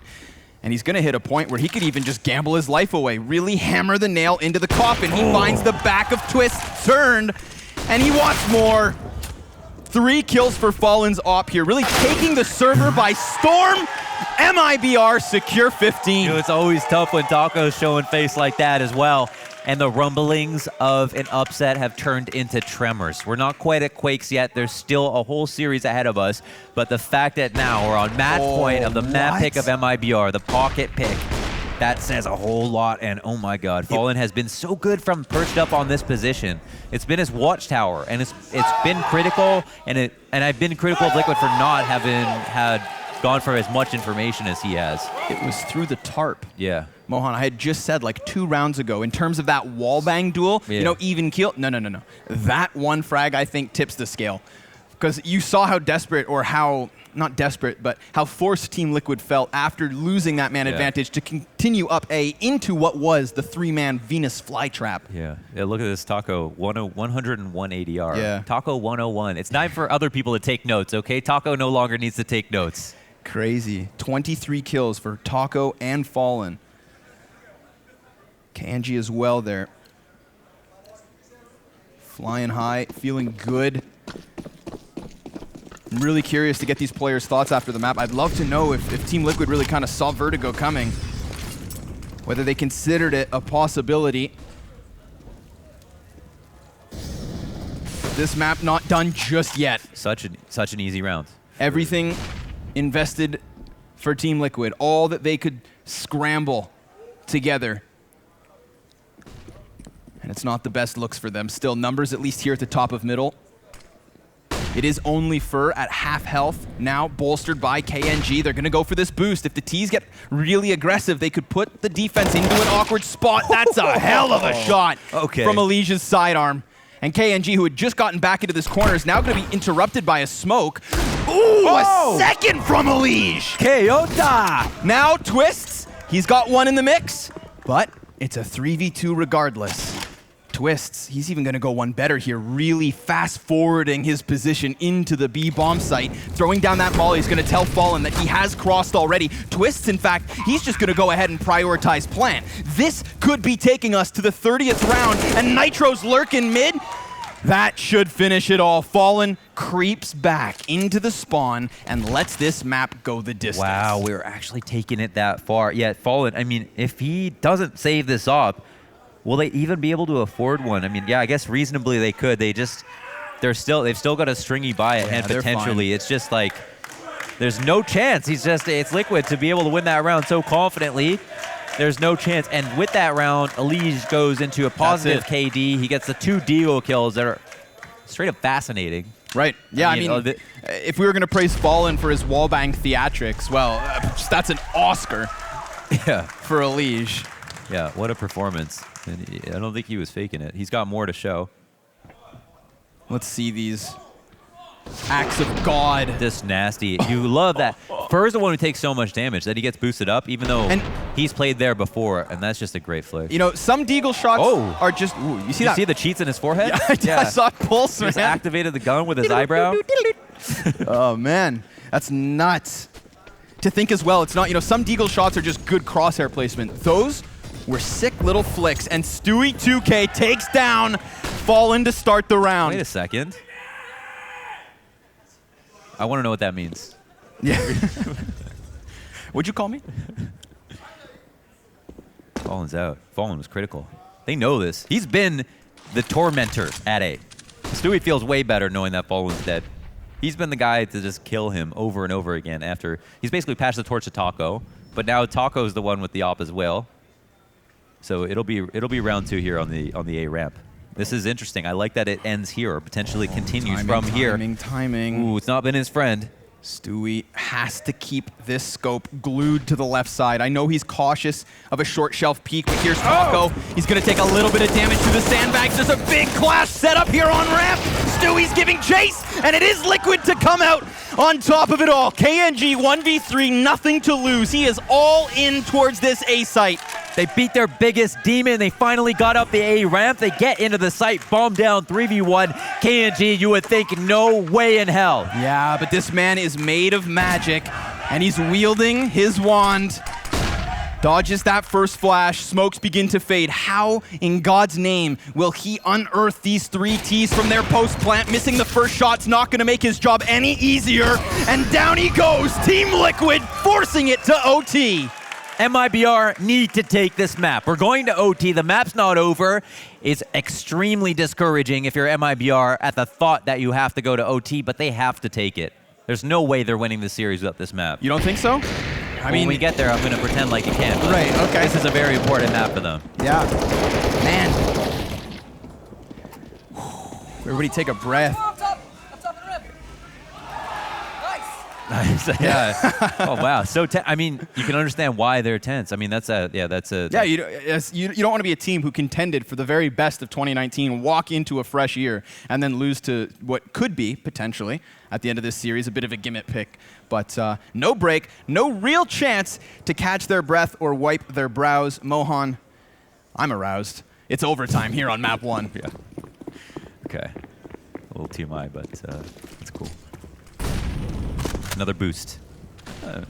It's a fool me once kind of moment. They can hard clear Fur from this position. I think they boosted the second time because he was low. They're going for it one more time, but he just gets, I guess, like a little bit info early. Oh, KNG is going to be the bait here. Oh, dude, collateral? He'll take if somebody peeks, that's a collateral. Off. There it is. One shot, one down. Fur up top. Flash comes out to move him off of his angle. It's an okay nade. 15 damage. Could have been better. Tough one to nail perfectly. And this is the response we want to see, right? Moving in a pair. MIBR are looking to retake map control. Stewie's got an opponent. He'll take one out, but he's got help. However, it's the smoke that allows him to get through KNG. Well, finally, just as Stewie tries to splinter cell through the smoke, end up getting shotgunned with that op. Ooh, Nitro hits Naf in the feet with a Molotov, but it's not going to affect the bomb site all too much. Fur could have just spotted that shadow. There was 100% a shadow seen, but Nafly still pushes one deeper. There's fire all over this bomb site. Everybody's taking damage on the side of Team Liquid. And KNG catches Naf midair, but Nitro swings it back. Can he win this 1v2? This is like the 4th or 5th time he's been in this position. He sees it and he takes him! Liquid opening up overtime with a 16th round win. Losing on this half. I mean, you know, they need every single round, obviously. I think things will start to taper off for both halves because there were clear faults and then there were like great starts followed by lackluster performances afterwards. I feel like a lot of lessons were learned in regulation is what I'm trying to say. There it is, KG playing this round nice and easy. He played so well here, only to get 1v2'd by Nitro. It's 4 1v2s that he's been in. Something like that, 2 of which that he's won. Great to have Nick Nitro here in the clutch. Damn, there's no letting off Elige goes to the top of the ladder. And the timing on that duel for a terrorist to go up ladder into position compared to the CT to push in through doors, like that gives him such a little chance to prepare for the fight. Yet Elige still bests him, loses more than half his health, but they'll be content with this 5v4 nonetheless. Yeah, 5v4 is name of the game here. Oh! Chance dropped. No damage even to show for it. Oh, how much will they peek him? They've got players on both sides. They're ready to tag team, but at this point, I think Liquid are done with this duel. Or are they? Nitro. Backlines here with the SG to cover whatever Stewie's not watching. The kill is answered back, and MIBR can be less curious. MIG, LMNOP. At this point, make it up. Liquid's got ground to make up themselves. They've lost so much health in these duels. But MIBR have lost utility, and 2 players on the flank. Not 1, but 2. Half of MIBR behind, and they're going to see so many players all just setting up their execution. KNG drops the double. Still, it's even. Bomb thrown back down. Twistzz now 1v2. He's seen Nitro do it just around prior, but 20 seconds left, and he needs that bomb, so he sprints. And he's gonna find it. Nearly no contest, are you kidding? Bullet! Through the box and back to the site. But Meyern's tucked himself behind on shelf, and Twistzz, 10 seconds, caught off guard. MIBR tie it at 16 apiece. Loving these storylines. Meyern versus Twistzz, Taco versus Stewie, Fallen versus the world. God. This is so fantastic, delivering on all fronts. This is just about who can keep it calm the longest. And you can see these are consummate professionals on both sides, but King Vito, he is the man. He is the man of the hour in OT. He is getting absolutely nuts now. I don't even know if this is his peak, and we know that it isn't. KNG can be the star player of every round for sure, for an entire map and an entire series and an entire tournament sometimes. Let's go.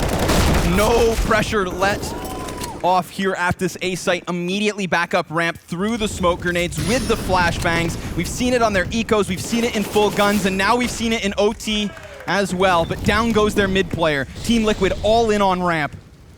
And KNG's already back behind them. And the thing is, at a minute 20, he doesn't have to activate. He can cut them off. There is zero way for Team Liquid to get anywhere other than this A site. Yes. Oh, but that's gonna help. That is surely going to help. With the rest of the CTs on the other side of the smoke, that one frag is what enables this bomb plant. And suddenly MIBR go from locking down a flank to being smoked off on flank with so much space to still make up and a man disadvantage. So they'll cross their fingers and try to get back into this. Nothing to lose except for Fur, who's gone down off the top rope. Meyern toppled next, and KNG slain. Woo! As Team Liquid remain in the lead at 17-16. 2 T rounds in overtime is great for them. Yeah, no, they'll take it. I mean, I feel like anything numerical at this point, because it's hard to say like who learned the most out of the first or both halves, because they both had these weird starts and things changed a lot as the map went on. But look at the kill distribution. It is so even across Team Liquid. 25-22 is the spread. The wallbang kill. I personally, that wallbang frag changes everything. This is what Team Liquid were great at. That's actually what Stewie was especially great at on the A-site takes on Vertigo. And it's interesting because when you pointed it out earlier, it felt like they were not using them enough. In fact, we look back at Vertigo in general, there's just been situations where people get up the A ramp, they stand there for 40 seconds spamming through the walls, trying to fish out a kill if possible. Stewie tries it once and gets a kill. Why wouldn't they be working it more often? Now, Fallen can't stand in that spot comfortably. That makes things a lot more complicated. You can never rest when you're on the CT side, and that makes it a lot harder to win the duels you're supposed to win. Keeping the other team uncomfortable is this kind of intangible aspect to Counter-Strike that's really important. You know, throwing a flashbang just to let them know you might have presence, spamming a wall just so they can't feel comfortable in their favorite spot. Well, these are the things that define Vertigo, especially for Team Liquid on their wins. Here we go. It's all in on B. KNG still left to flank. Twistzz up close, deals with Taco, but Taco still does drop the first rotator at least. Here come those Molotovs, meant to flush the terrorists out of this bomb site. So many bodies stacked up in such a tight position. It's Ops v Ops on each side of this, and Fallen is going to extend the gap between the teams with another frag at that. 4 versus 2, and they lock down this B site in the post plant.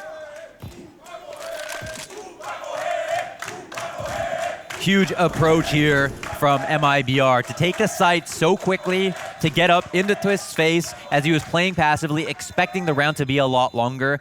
And then once they got on, they had such a good post line. It's very solid. Even though they had Nick had thrown that same Molotov that he's been throwing, Nitro, excuse me, onto default to flush out Fur. He moves into the first generator position. Taco does a great job on the entry, just being a Baneling, running in, exploding, taking one with him.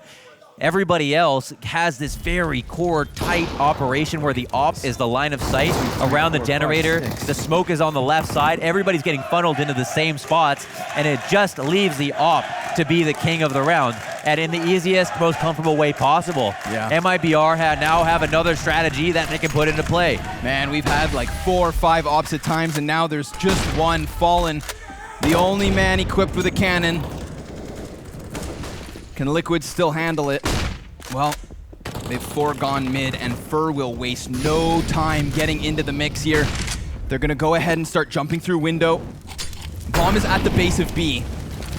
Molotov extinguished, and they're just gonna try to replicate the events of the last round. Twistzz now falling down off of the boards, and Elige with Snapfly taking 2, at least keeping this one even. Look at the HP for MIBR, it's low, and Fur taken down.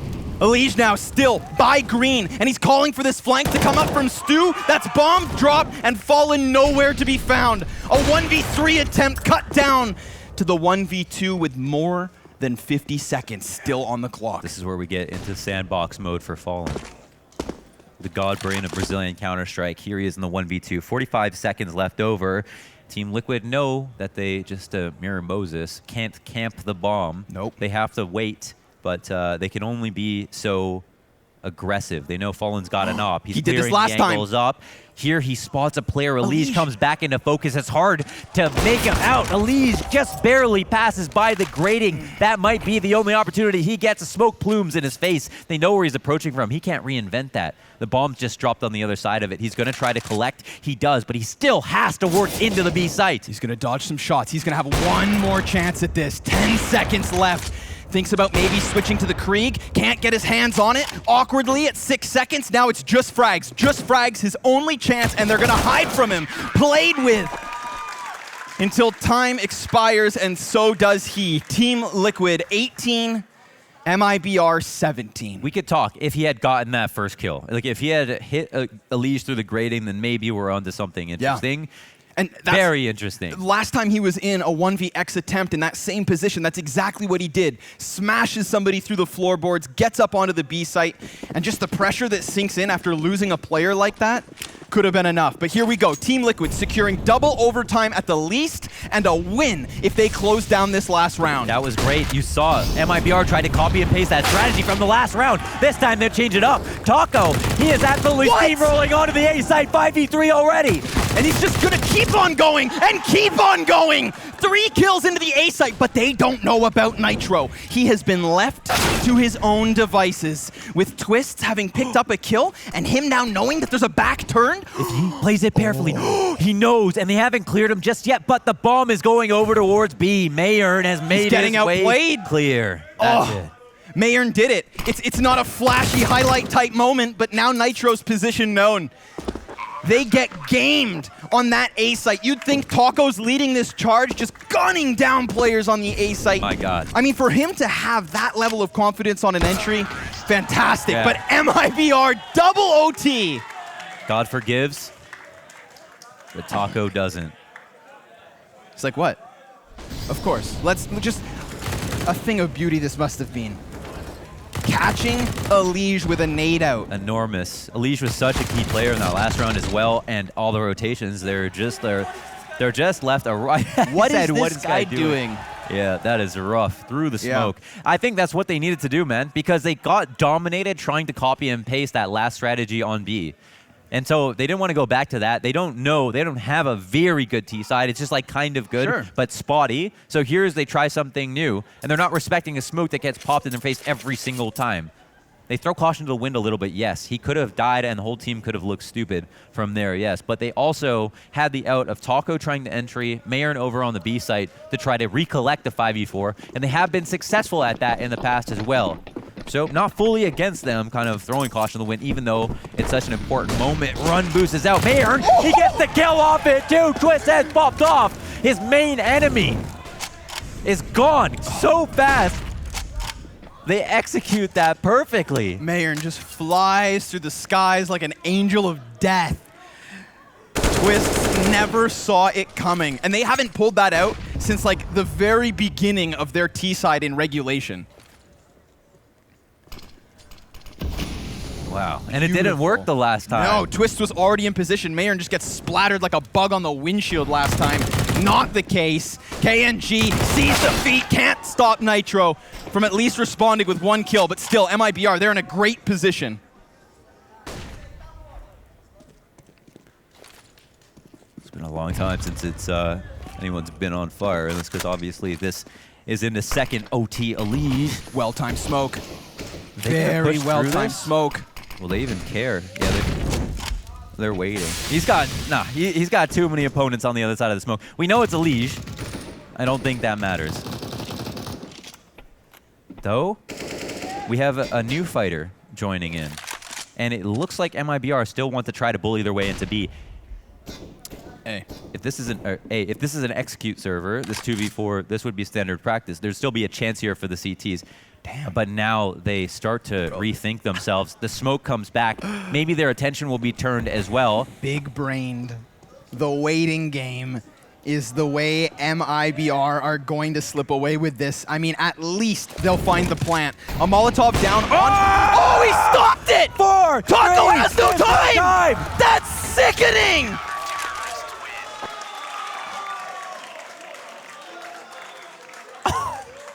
Easy peasy, Nafly. Crack of the neck. What a way to stop it. It looked like they were gone.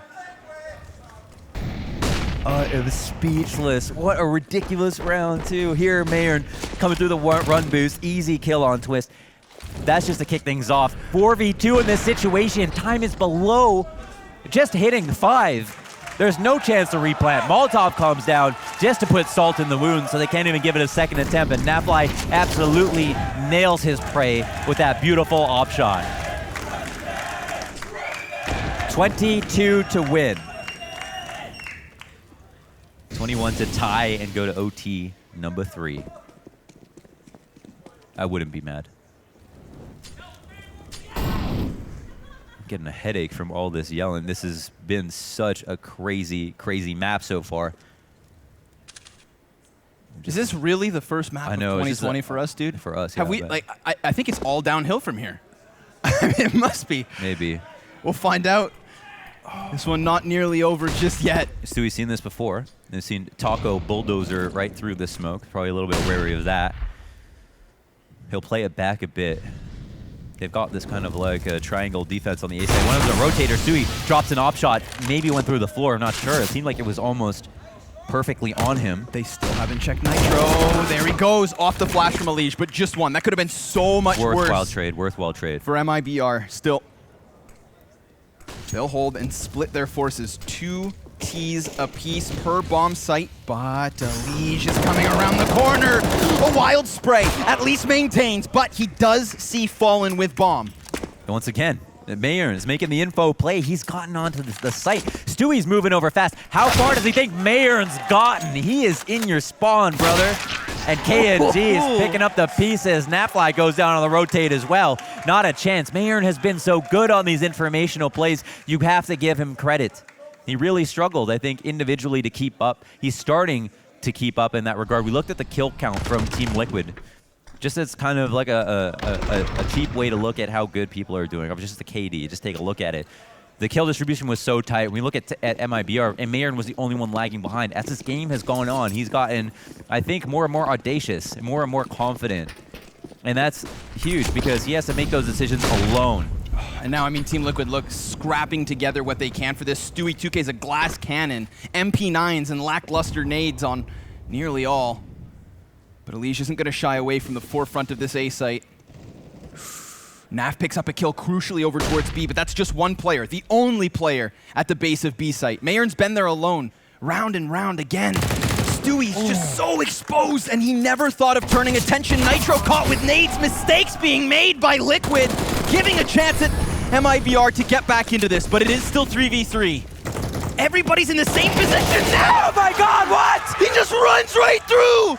And Team Liquid! Stop, come on, man, what the hell? What is that? 2 on the CT side, 20-19. We have a job to do. We're trying to figure out what's going on, and this crazy shit keeps happening. Oh, man. Balls to the walls. Balls to the chin. Naf using Fur in the mix to take the lead. A tea bag and a cup of tea. It's crazy that Naf, I mean, think about it. Think about the nature of the 2 rounds that Naf just picked up. He couldn't do that twice if he tried. I mean, he just did it twice, but 2 more times. And we just like that, we're meant to switch over and keep this one going. Man, come on. Or MIBR. It was like a couple of rounds just like that. Again, 22. There's still a chance here to bring it to another OT, if not just straight up win. Oh my god, a missed shot could be the end of it. Taco and Fallen go down quick. KNG, who has been so good in their most critical moments, comes through here on this round as well. And he delivers further. They maintain the man advantage, most importantly. Keep going. But Navi continues his dominance with the spray. 2 more come and become his prey. Meyern brings it back to the 1v1. He's been alone at B time and time again, and Stu takes him through smoke. A criminal who did just secure 21 rounds, which means 3 overtimes for MIBR or map 1 in the back pocket of Team Liquid off of inexplicable round wins. Yeah, you know, mentally they can write off these losses, all of this crazy stuff that's just happened, that's so hard to process. They can forget about it, they can do more. Again, they came into this prepared to play Vertigo. It's their map pick, MIBR, 2 rounds down. It's not too much to ask. They have a full buy. They have Meyern, who's been playing better. They have this great A offense that's worked about half of the time. They have an opening kill on this round. That's not answered back just yet. Stewie looking to act alone, but Taco plays close smoke and he doesn't check his corner. MIBR still capable and competent.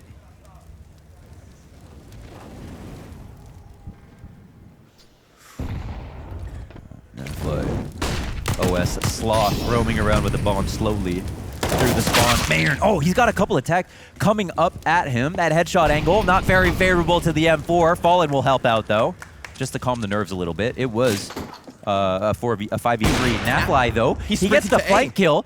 A, as we see, is wide open. KNG is on the case, but that doesn't mean the round's over anymore. It's not 4v2, it's 3v2. Nafly either brings this over towards Nitro, and they go side by side to the B site. It's the perfect read. Fur is the one to try to take action. Move over towards mid, leave Fallen alone in the site. Yep.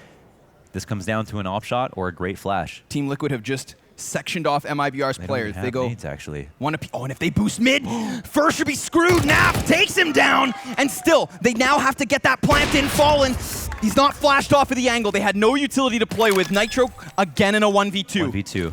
5th time's the charm. Jumps back into the post plant, but it's not planted for stairs, not entirely. An awkward angle for him to hold. Fallen's gonna walk right into it. He loses his head, and with map 1 on the line, Liquid are gonna take it. Oh my god. 22 rounds is what was needed, but Launders, they did it, and they close a valiant, heroic, awesome, amazing, crazy way to start this series. What an all effort. the adjectives in the world, baby. Oh my god, yeah.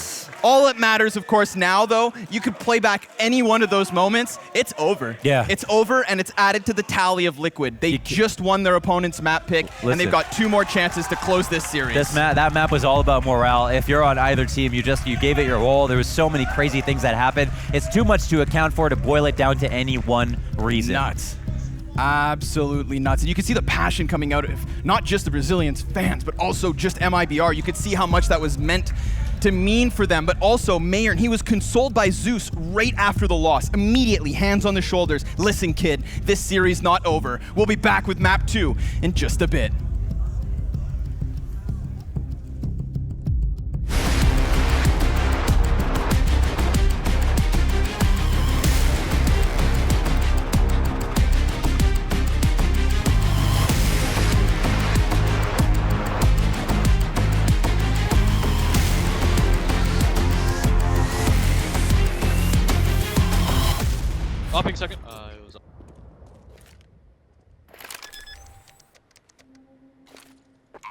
both.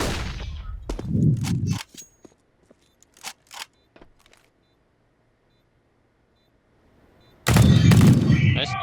You got it. So nice, good job. Good moment. Good moment. Not a game they should have won. But not a lot on the comms, but that was a Team clutch. Liquid should be renamed. They're 100 Thieves because the amount of times they stole this game. Like, if I'm MIBR, I think the universe just doesn't want me to win this match today. They had everything going for them. There was 6 1vx situations that went in the favor of Liquid there compared to the 2 of MIBR, and I thought that in the early stages was, going to be probably all the rounds MIBR would get, but they were actually able to make this competitive. Their pocket picket worked, but they still weren't able to get the win. What else do they have to do? They have to shut down Stewie. Second half, he came alive. Plenty of good plays, and then there in overtime, Naf is just coming up with multi-kills everywhere. So you have that star potential that's on Liquid. Seems like they turned up right when their team needed them. Yeah, look, going into this, I didn't expect to be in double overtime. I didn't expect it to be that competitive at all. I think that's a good step in the right direction. It is a worrying sign that it was Vertigo. What are you pointing at me for? Fine. Because we've got that clip that you requested ready for you. Okay, I think we've got a little clip here. See, here's actual proof that MIBR can't handle Liquid inside or outside of the server. Yeah, that was an actual messy moment. I do like the joke there, Duncan. I would have laughed. It wasn't bad, was it? Maybe the people at home are probably... the canned laughter in the audience, we haven't even got that going yet. The thing is, though, you have to say, obviously every team says they go into a break and they do the work and we're feeling good. MIBR clearly did their homework on this map. The problem is, the way you can tell that they really put in the hours is they had a whole first half's worth and they were looking awesome. But when they had to repeat the feat and go into overtime, there wasn't as much. If we just build on that, the first half there, I think the score was like 6-4 or something, and then Liquid took a timeout, and they were talking about an adjustment, right? And they knew that they kept losing mid. So they made that round, they tried to get, Stewie was solo A, he lost that kill, and then they still lost mid, and they lost the rest of the half from that point, right? You have to think about this. The scoreline was 6-1. And then the scoreline ended up being 9-6 in favor of MIBR. So they did a lot of hard work. They did a lot of that hard work through middle. But the fact that Liquid were able to bounce back came through those individual moments. They got given a lot more... Oh, they didn't get given. They stole a lot more opportunities, right? Yeah. And then when you get to overtime, that's just when it became madness. I think we have that one as well. I think we have the NAF clip over towards that A bomb site. This is a round that should be over. Look at this. It's a 1-on-4 situation. Sorry, a 2-on-4 situation. If that shot misses, he isn't even coming back, Bradway. That's the round over end. And he wins it with the Molotov that's been dropped there on the bomb spot. Look at the scramble here. You're not expecting a player to get taken down, especially in that kind of environment. And now it's like, well, what can you do? It's just hopeless at that point right there. And Taco, the man going for the plant, want to give him some props. He had some amazing rounds and he had some big impact there. He was actually the second highest rated player in the server for the entire map. He was top fragging all the way through the first half, it seemed, for MIBR. He was a beast. What I think really sucks if you're the MIBR guys is it's not even like that was the dagger and that they just gave up after that. They came back and they had other rounds. In the last round, obviously, they were in a man advantage situation. Nitro basically has to have exactly the right angle, hit all the shot. It just happened every time Team Liquid needed 2 or 3 miracles in a row. They got them. Yeah. Yeah, and speaking of liquid magic, or I like Duncan's take on it. I think that's liquid lock. Let's be real. Like you didn't think all that stuff was going to happen. I think that one's solid, but we do have a clip to take a look at there where one of it did break their way, as it did several times this map. But we do have a quick play here. I think it was NAF with the last second defuse, there right? It was. They had a couple of those moments, so I don't know what they were saying, but can we listen in? Let's see. Lane dead. Might be Close lane. Maybe Russ has a kit. Russ has a kit. Not lane. Just sticking it. Nice. Good job. Let's go, boys. You got it, right? I think so. I'm pretty sure he has it. Yeah, you have it. Yeah, here, give me that. Russ has a kid. Like, NAF, wait a minute. I'm sitting it. He just decided I'll just stick that. Also, again, listen, I know NAF. He's actually an interesting guy. He doesn't literally calculate bomb plant. I got it. I think I got this, actually. I'll calculate. Yeah, I think I'll just get it, actually, on the last second. Very also, lucky. NA teams literally do the meme. Like, in comms, they're even like, he's lit, dude. It's like, what? He wasn't touched at all. I think Taco was still in full health, right? But he's lit. Yeah, it's such an uphill battle for MIBR right here. Like, Duncan touched on it earlier. Inferno now. How? Last Premier Spring Series in full effect here. Our second match, and now our second map between Team Liquid and MIBR. You can see the live odds at the base of your screen there. Team Liquid heavily favored now, and understandably so, Mohan. They took down MIBR on their map choice of Vertigo. Yeah. It took many OTs, my friend. It took many OTs. I think Spunj, as you mentioned, wrapped it up nicely with just like how difficult this map will be for MIBR. It's one of those maps that everybody is good at. It's never going to be an easy time on Inferno, but we know that Fallen likes this map. We know that MIBR practice it a ton, so they're going to make it competitive. Will they win? I don't know. Liquid, this is a great map for them. I mean, they're one of the only teams that say are not overrated on Inferno in the world, and so it's just tough. Let's do it, London. All right. Let's make some noise for map 2! Absolutely love the energy you guys were bringing. Let's hope for another scrap, another back and forth between these two teams, because, I mean, is it possible to beat Vertigo? Only time will tell. They know every move. This is one of the teams they're going to practice against that they know is good at Inferno. They're going to be able to read every situation if they put their minds to it. This pistols could be defining. So we've got MIBR, 3-man set up towards the pit. We've got a graveyard player. I don't know if anyone's up on balcony from what I can see. KNG, he's actually down. And there's a bunch of T's coming his way. 5 to be exact. That is 5. All in. But wait. There's a layer to this. They're going to wrap 4 players around some library. Stewie dropping Meyern first and foremost. They've killed 2, but they may not suspect a third. KNG comes out from his cubby, splattered on the pit. Blink and you miss it. Team Liquid going to take pistol. Yes, they do. They rampage the A site. It's tough when you're playing in Graveyard. Again, that's a spot that you cannot fall back from when you are going up against an A take. It works. It can work well if you have 3 people there and they can all sit and help you trade. And then sometimes you can be in the most annoying position, especially on the pistol, where that spot's not wall bangable. So there are some redeeming qualities to playing in Graveyard. But in the situation where you get one tapped on the swing because someone hard clears you, or you miss your first shots and then have to duck, you have nowhere else to pop out of. You can't really surprise anybody. So it just comes down to like how nice your first bullet accuracy is. It's a wipe. Everybody from MIBR gets baby wiped off the screen. There's not a single player remaining. Liquid win the round and will upgrade into their guns. There was, I don't know if they're anticipatory of a force buy from MIBR, but they're going to buy a majority AKs. They're really not spending a lot here on SMGs. Nafly will be the only person to grab a MAC-10 and try to become the cash cow. Try to ascend into the form of a cash cow. We'll see if he takes the lead and tries to hunt down people with his MAC-10, or if it'll just be a standard state of affairs where everyone gets gunned down by rifles. May not want to right away. He does have the most bountiful belt of utility. Yeah, that's true. And we do see these rifles wanting to take long range down B first. Now they're going to start clearing the brackets of the A site later, Meyern. See that utility being chucked out. I feel like at one point in this round, Nafly will become the Hail Mary. Yeah. And he's just going to fly into a bomb site to really figure out whether or not a stack is there, perhaps. But remember, there was everything invested for MIBR, so we're talking nice collections of utility. Woo! That frag included. Huge. Just kind of low and deep. Everybody changes places. Nitro now has to walk forward, but it's not like he has any more health than the player he replaced. So now these Deagles, all of a sudden, this scout, that makes 3 of these players essentially one-shot. So the first step of this was, of course, the frag damage. And oh, did it connect. But so does the smoke spam of Elige.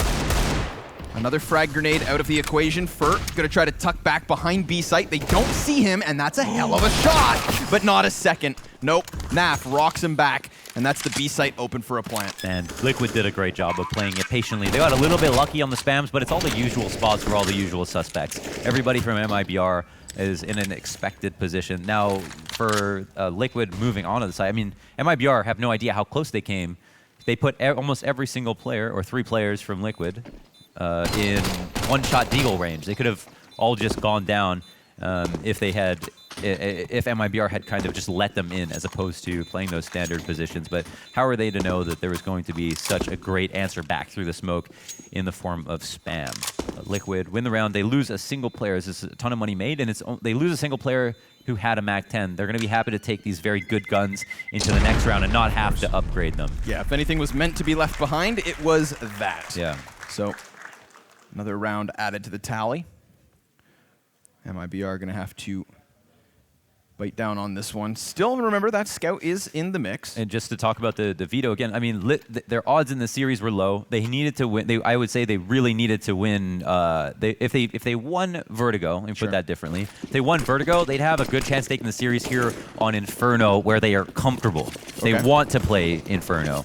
Are they better than Liquid on Inferno? No. Do they have the stats to prove it? No. But we know they're comfortable, and if their boot camp says anything, then they should be better than their results in the past. And, you know, all the prep you can do before this series goes live, I think that there are some praise to be given to MIBR just in terms of their individuals on Vertigo look good.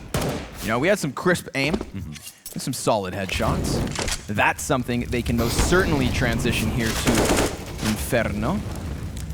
But tested at this B site by Utility, they look to lock down. And Team Liquid really not taking any chances so far. It's tough. It's one of the easiest rounds to lose in this when we're going up against pistols. The crossfire at mid, the crossfire on B. It's just so nice for the CTs in a lot of these situations. There's so much close quarter combat that can occur. They do just go through the thoroughfare of throwing like the smokes that they need to, and then they move into an A site take versus just Taco in the pit. They're going to take Arch because it's open. Arch is a nice way to take, obviously, long-range angle on pit. They throw a smoke down, which inhibits their push a little bit more. But again, it is just Taco, so we're maybe just counting the days before he dies. That's grim, man. Yeah, it's a bit of a dark humor there. Still, but I think he's going to die. 20 seconds. This is one of those rounds where, like, all it's going to take is Napfly to maybe wallbang a box. Let's see. Eagle's up. Oh. Stewie down. There's the wrap now from Naf. And, of course, remember, nothing else at this A site. So poor Taco left on his own. Yeah. Bite size. They had a different WhatsApp group, and they just left him. They didn't hit him with the notification that the party was on the B site. Yeah, sorry, bro. You're cut. Further chip damage, you know, if only all of this had been stacking up prior to a bomb plant, then maybe MIBR can rack up some losses versus Liquid. But again, 4 players surviving by the looks of things. Yeah, 3 rounds in a row. Pistol round less important, but 3 rounds in a row where they don't get majority deaths. That's going to be an important stat for MIBR, because if Liquid just makes so much money that they can keep buying, like it's going to mean nothing to go on this giant loss streak that will grant you the ability to buy back to back. They're going to have to eat through so much economy for Liquid. Their problems will only get worse if they don't do a little bit more on just these eco rounds. So just if they can change that, that would be a big deal. Taco 1-for-1 as we're seeing. Not too much exciting stuff happen. That's because not a lot of Liquid players are dying. They're being very smart about this. Arch side cracked wide open a couple of rounds in a row. Yeah. And that's something we should see more often. Full buy here for MIBR. Round 4. KNG going to be opping here on the CT side to kick things off. Read in an interview that Fallen and KNG were going to be splitting their attention on CT side, and a lot of the times on T side, KNG will pick it up depending on the map. Here, just to kick things off right away, KNG picking it up as the Arch side operator. Ooh, and there's an op for him to find. Let's do Whoa, okay. Coming in for the double. Could have been a third. Got excited. Calm down. Meyern now left on his own, calling desperately for Fur to rotate over. He empties his belt of utility. There's that last piece, the smoke. And it's going to give him some temporary cover to work around. Now, they don't know which box he is behind, but he's definitely back here. Twistzz taking down the rotates huge. They've cleared this A site yet again. And with 4 players standing, Team Liquid are off to a flying start. You got to look at the minimap right now. We've got 4 blue X's on the A site, and it all happened nice and early. So what does that say? I mean, they had the appropriate amount of people to defend on the site. They had them all in positions where they were taking duels right away. Stewie was put in a very tough position to get 2 kills with the Oppa, put into, and obviously maybe got a little excited, went for a third, but then how could he not take that chance of trying to catch someone crossing? That guy's scared of him, trying to get away from under porch after his 2 teammates died. So you got to say that makes a lot of sense. And then with that information, Liquid executed very quickly. Yeah. But from there, I mean, round's over, right? If you get the 2 kills on lane, those are some of the hardest kills to come by, then you should say that T team is going to take it 9 times out of 10. So pushing a man advantage into a win are Liquid. Another round where Liquid win with 4 alive. That's key. That money really starting to rack up. I think there's a world where... Oh, hold on. Let's enjoy this. This is crazy, that right? Second one. My God. And almost the third. But this. Oh, my. did him dirty. Twistzz from the top rope of the apps really cut off Meyern's, lifeline. Yeah. He had called in for Fur to come over. Fur still had so many pieces of grenades he could have thrown into that mix. And I think Meyern did a good job of putting down his smoke, using that cover to rework his position. He just needed a little bit of help, but here in the half buy of MIBR, they find themselves down a man already, trying to trudge through the fire and the flames of this banana hold. It was Taco to go down first, but Fallen answers. He just threw an op out of the map. Yeah, they're actually now, that just signifies that they're somewhat worried of losing the round. They are just going to go for the straight rifles. They know there's no sense in giving up an op in this situation, and they have the money to be able to make decisions like that. Money is power, ladies and gentlemen. Don't ever forget it. Boom, Meyern. Headshot with the deagle. Nitro enters back. KNG from the side. Can't get two, though. No. Elige will take him out, but it is 2v2. Here we go. This is what MIBR are looking for. A round that's still winnable, seeing as they do throw a player down banana to grab an M4. And there are weapons for Fallen too. Doesn't actually happen to find one. But there is a kit. Remember, that kit in play is huge. Adds 5 seconds for them to play off of. There are flashbangs. There are smokes. If they can time this pinch in from apps, keeping Elige back with a smoke. Naf has to jump up and try to get into this gunfight. He's fired bullets, so he's really given himself away, but Fallen's gonna have to get on this bomb. He needed that kill in pit, but neither are found. Team Liquid on fire as fast as could be. Yeah, as fast as could be, just by straight up getting the 5 rounds, but also making those rounds nice and short. They have done such a good job just eyeing out every one of MIBR's players, moving onto sites very quickly, and moving as a unit. Looking like a bunch of Navy SEALs. Team Liquid, right? Navy SEALs. Yeah. I think that makes sense.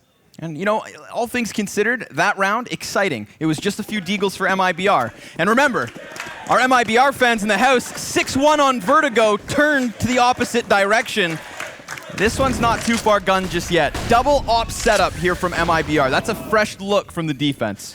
Not too many grenades being thrown back and forth here on B. MIBR they don't have a stringy buy any means. They even, in fact, have 3 more incendiaries to work with. They just haven't fought for any attention on B, and instead are focusing on the fact that they have ops, holding their utility into maybe the later portions of the round. Chance there for Fallen, but he wasn't peaked wide enough to even go for the wallbang. Worried here potentially about a boost even. Not often you see Fallen become too timid. Well, there are still flashes around him. Speaking of which, he takes one to the face, reveals his position, and falls off just a bit. But Team Liquid, they've gone elsewhere, looking to clamp down here on the A site.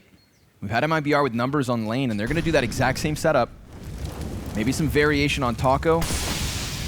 He's playing inside of the apps now. So he's looking to lock down balcony and allow for his teammates to really hold mid here, but it's all on Meyern. He's pinned into the corner, and Nafly successfully trades to the man advantage. Taco down empty-handed, and again the A site crumbles. Yeah, a bit of a disappointing setup to see the exact same thing being used again, but they don't have like that high-low defense where they can spot in case a Liquid want to take Arch.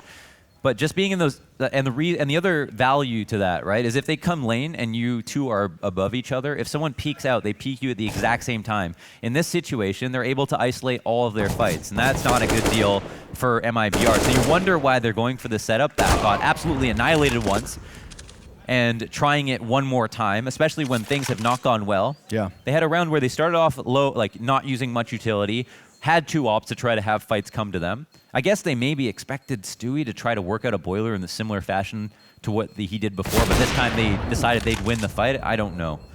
But Liquid put their attention on A. They shine a spotlight on it, and they exploit a flaw in MIBR's setup, the same one that they hammered into last time. You could say it's a bad call. It's hard to say. Sometimes maybe there's something there that it's impossible to notice that was missed, and that's why they couldn't get that initial trade, but it was clearly the most critical one because everything else felt like a house of cards. We saw those double ops picked up. See if they get back to it once they return with a gun round, but it is MIBR using that one primary weapon for Fallen. The raid boss here in round 7 tries to take early peaks down mid. The live odds now so incredibly skewed to the favor of big Liquid. Numbers are good, right? Yeah, right. Understandably, as MIBR still yet to respond. But here's a silver lining. They've done early damage here in the 7th. Yeah, that's true. That is something, and something that they figured out a little bit later on on Vertigo, just like how to open up the man advantage. Here, Taco does it. Takes around into his own hands. He's been so aggressive in great ways. That's a dangerous game for Nitro to play. He's very clearly giving himself away, and he's so lit. You know, we put a lot of the pressure here onto the shoulders of Fallen, but it's been the Deagles to kick this off, and now Fallen caught off guard by this aggression. They charge through the smoke of the CT side. They get into this B site by storm. Sure, there's a retake attempt here, but that one op they had is in the depths of the B site. The CT's throwing down a smoke close. That's going to enable Taco to get onto the cusp of the site, but it's Elige and Naf to drop the bodies, cut the numbers, and kill the dreams of an MIBR upset. Wow. 7 rounds in a row. It was just pistols. It was off to a good start, and then fell flat on its face. Yeah, the execution was a little bit stringy, but then they nailed the landing. That was beautiful on B. Once they had gotten the bomb down, it was MIBR to put a lot of stock in Fallen in his op in emo, but they hit him with just like a basic execute with the 3 players they had left over. Sure. Fallen, Blind, and Maulade obviously had no choice but to try to fall back, and then got sprayed down by Stewie. It took a long time, but it came down to the utility uses that isolated him. And once he's dead, the people who want to try to help him obviously still have pistols, or they're very far away. So a great round from Liquid to just steal that back. It was definitely a round that could have been lost very easily. Who do we praise thus far? Naf sitting over 118 ADR. Stewie's just behind him. So looking good for Liquid. Yeah, everyone's got a failing grade on MIBR. There's basically no one there that is doing anything amazing, spectacular right now, and that obviously amounts to the round score that we're looking at before us. They want to turn it around. It's here and now.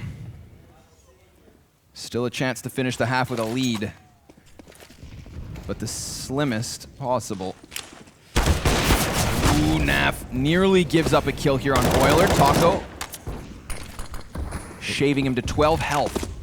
This op and Boiler, it's this consistent threat that Liquid have been applying to all of these rifle rounds on the A site nice and early. It's actually been the beginning and end of a lot of these rifle rounds. Ouch. Oof, Fallen drops a shot, falls back, naffing him. 2 oppers on the map, both low, and MIBR have decided to save for the ops. They want to try that again. Let's see what changes though. Liquid going into an execute makes a lot of sense now that they've not only tagged Fallen in a way that they know, but even with 2 people here, all of these nades, Fur has got another thing coming. Yep, he's going to try to tuck behind second orange. He's completely cut off by Fallen, who's just trying to ring out shots, rattle rounds, take them down, but he won't. He is still empty-handed. 40 seconds, that bomb going to be planted, and look at MIBR run for the hills. Yeah. Cowering towards CT spawn, and I understand why. That double op that they've been trying to implement, so costly, and still so unsuccessful. At this point, they've even got to do their due diligence and try to spam just to make it seem like they might go for the retake, because like Liquid at this point are running high on confidence too. They'll just go and chase them. In that B exchange, like that dance they're doing at the top of Banana, you'd like to see MIBR fight a little bit more, because this liquid execute that they're using is a bit too strong. I mean, it was very clear before the smokes and nades had come over, Fur was going to be in a tough spot. Fallen's going to get smoked out. They know he was opping. He was already low on HP. He was susceptible to running through a Molotov if he tried to walk through a smoke, or just getting naded standing in a position like Coffins. And Fur at second oranges, he's trying to sit and wait and delay for rotates, but that just becomes a standard round that you end up losing in the post plant. And Liquid's execute wasn't that it wasn't that special in any way. No, you know, it was just a B-side execute that was really good. One that made sense, having tagged down the only way to get away from that is to get the kills early, get info early, like op down Banana, or just win Banana in the beginning without even getting a kill. Maybe MIBR need to think about trying that. Oh, okay. I mean, you could try. You also have to make it happen. But yeah, that's definitely the hard part. A good boost nets its chance. He actually spots someone there. Just doesn't nail the shot. That's awkward. It's definitely not going to leave them in a good mental place. To be down 8-0, to be again in a 3 versus 5, to be scratching their heads and finding themselves still uncertain as to just how this is so one-sided. Yeah. Liquid They were rare. Now they're like almost well done with how they've been on fire. Oh my God! Another pick by Stewie. Just inches out into position. They're just hoping Fur can hit his shot. That's it, man. That's it. Tail between the legs here for the last two players of MIBR. Liquid up to 9-0, and it doesn't seem like they're showing signs of stopping. Yeah. Hard to do on T side, I'd say. Sure. Yeah. Fair enough. I think this is a really good reminder that Counter-Strike is a drug. You know, this is the come down from Vertigo. Right. This is the morning after. We got one good map. Yeah. I mean, it was a hell of a high. Yeah. But we are riding the low. Or at least MIBR is. Liquid going to be more than happy. But here's the thing, like, I mean, even if you're a realist, you could say MIBR are competent on both halves. Sure. They're going to have a plan for the entire thing, but again, like their Inferno is just, I guess, not that good, and their boot camp doesn't seem to have improved it all that much. Now they do have also maybe a little bit of like confirmation bias by being able to like take some wins on Inferno, which has become their new first map pick in recent times. But they're not playing teams as good as Liquid, or they haven't been, because a lot of the best teams have been on break when they've been grinding, or they're playing the Katowice closed qualifiers or whatever. So there's, maybe they just feel better than they actually are on the map, and they also struggle to find good practice for it to evolve their game. But Liquid are just doing what they do. This is the Liquid that I feel like we could have come to expect. You think back to all of the talent prediction for today, right? Other than James Banks, it was all FaZe and all Liquid. Mm-hmm. Well, FaZe came in, dismantled NIP. Yeah. And I thought to myself, like, good, at least we're going to have competition for Liquid this week. Right. Because I think they are very clearly the #1 of this group. It's true. But after that second map, after the first map of the second match with MIBR, I was a little taken aback by that. I wasn't ready to praise the Brazilians as much as we had to.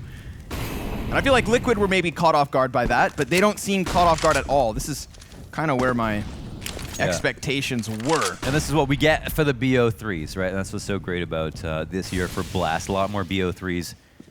Oh my God, okay. Oh, it's just insult to injury. Taco's going to put an end to that. Like, come on, man. But just as quickly, Team Liquid, they're going to shift their attention over towards this B site. They're going to get that bomb rolling forward. It is heavy numbers in their advantage, but there is timing.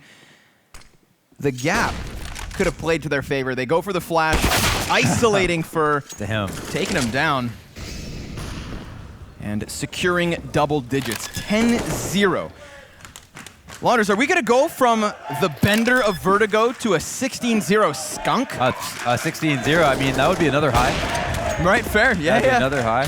Why not? Might as well cheer for it.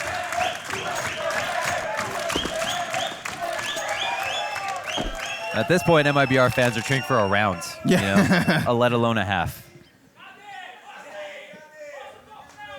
They're going to need a lot more to bring this back. I mean, even when they're going into B right there, they're like taking their time to do everything in the protocol, right? Everything that Nitro talked about, they're just going through the motions still. At the 9-0 lead, when you have the man advantage, I was trying to paint that picture where like Fur was going to be given a peek by the first man, and then the next two Banana players were going to be reminded to play proper CS, go for those flashes, but no, they did so before even losing a player. So yeah, you're right. They're still respecting MIBR in every instance, going through the well-oiled motions that is Team Liquid's Inferno.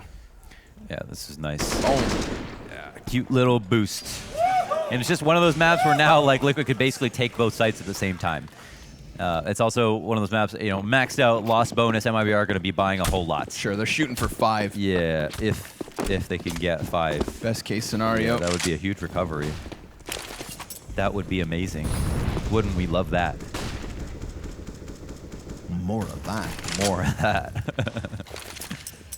AWPs in the mix, some lackluster weapons. It's tough. You're in the game, you're like, you just think everybody is everywhere. On the CT side at this point.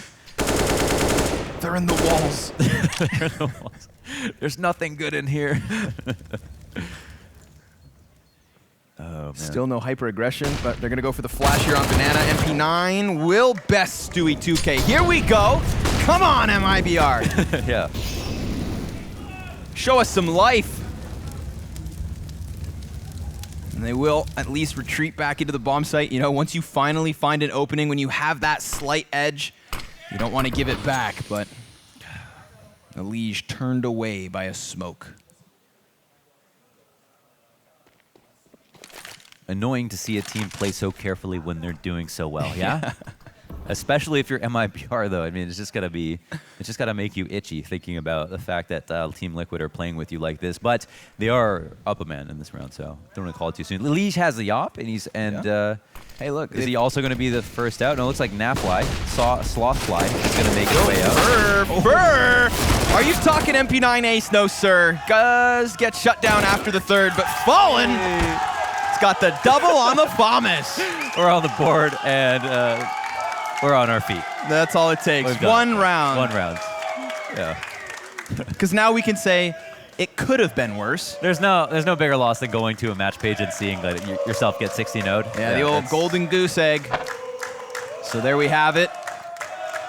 They break it. Team Liquid's spree, all extinguished. Yeah. Straight in with another buy as well. It's not one of those awkward positions where MIBR kind of limp into this and have to fight the bullet again. Nope. They will still have a chance. As we said, 5 rounds at best. Good luck. Have fun. Elige out front. Oh, man. Fallen's got a whole bunch of enemies, a whole bunch of nades coming his way. He misses a shot. Somehow lit. I don't even know how he gets away with his life there. I think that might have been a supporting flash from Fur to push them off. So I thought Fur was a bit too far to help. He does do a lot from an estranged position. Twistzz working on halls all the while, taking his time, though. Bottom of the steps.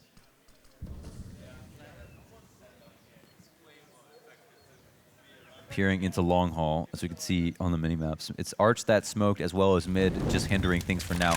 That'll be the sign. They're going to start to throw things over. Good shot by KNG. Doesn't know how much damage he dealt, but it might count for something. Sure, sure.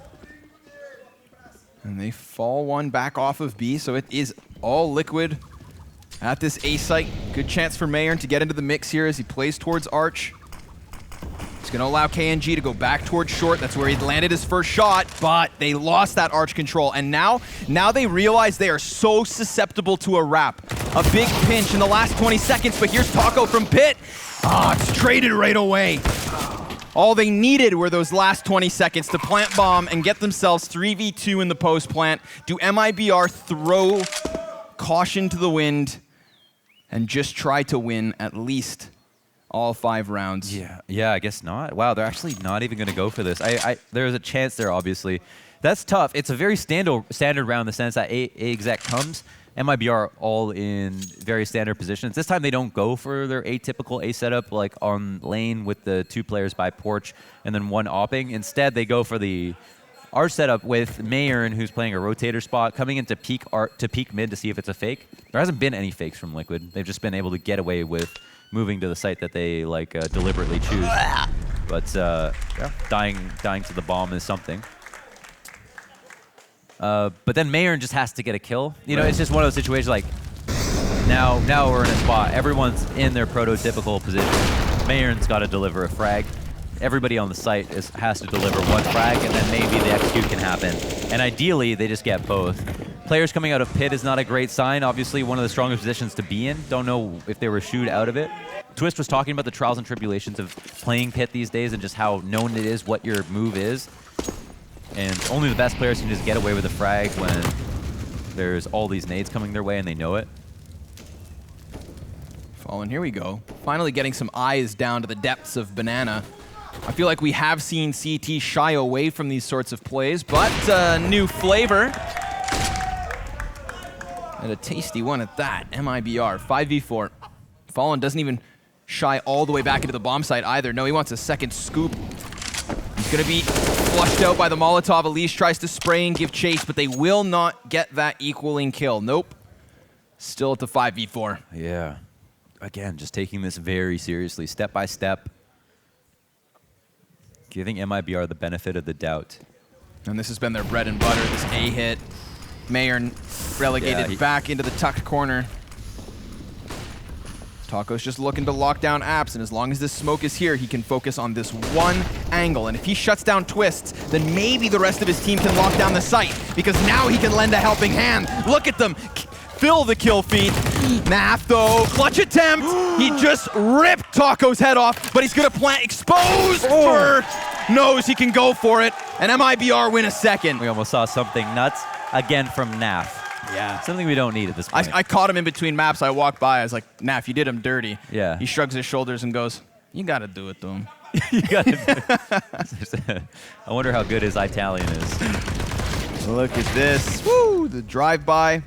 Wow. I mean, he had the read on the second last kill as well, so goes for the fake plant, gives it his best shot. It's kind of like, that could have been highlight of the week. That's too bad. But overall, great hold from MIBR. They hold strong. Absolutely. Yeah, they finally make their imprint known on A. Taco's kill is key. Yeah. Right. Oh, good flashbang versus KNG. Look how many players are going to give chase. Naf looked blinded still. Arm up. Oh, KNG down. Fur trades. Good. Gets a second. Meyern's ready with a double of his own. MIBR. A caged beast on this CT side.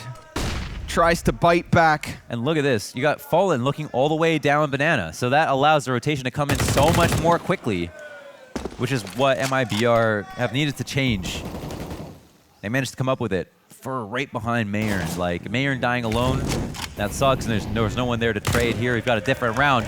A site has now been reclaimed by MIBR. Stewie. He's got to check back behind him. Fallen's holding, and yeah, he's got it. All too easy. With that deep B play, I feel like Stewie gets caught off because we haven't seen that aggressive B play until the later half of this half. They did condition Liquid into not thinking too hard about trying to work on top Banana, wasting too many grenades, because they know that MIBR are not going to fight back that hard. So MIBR slip in, prime opportunity where Liquid are like, well, if they're not going to ever peek down Banana, why don't we go up mid quickly? And they finally peek down Banana, and allows for this very nice rotation to come in just in time. Of course, the classic question, is it too little, too late? We said 5 was the best case scenario once upon a time. Well, 4. Yeah, 4. I mean, 4 is a little bit better, right? You know, yeah, this was definitely, I mean, this looked like a 50-0 half at one point, so 4 is a little bit better. Ooh. We hopping over some bullets, but no, just 1 actually, 1 of 2. Elige answers, KNG right there. That's a double op setup at the top of Banana. 2 ops in B. I guess Fallen was just going to, I don't know if Fallen was going to be the one to fall off after spotting down. I mean, if he gets control of it, he probably stays. Maybe KNG rotates out. Anyways, that's an interesting setup. It actually worked. Probably a good time to use a bait. You don't have to worry about being red about like in the next round. Executing a B. Is this over, Connor? It's full-blown execution. The old commitment. KNG. Whoa! Turns around, finds Naf. Bombs planted. 4 versus 2 advantage here. He's got the depths of the bomb site and teammates all over. Twistzz has slipped into the depths of connection. Construction, rather, and it is nothing further. So, MIBR, a little silver lining, something to give at the very end of that half. They string together 3 of those last rounds, 4 of the final 5. Launders, it gives us a hope for the Brazilians as we switch over to the second half. Ladies and gentlemen, we'll be back with Inferno after a quick break.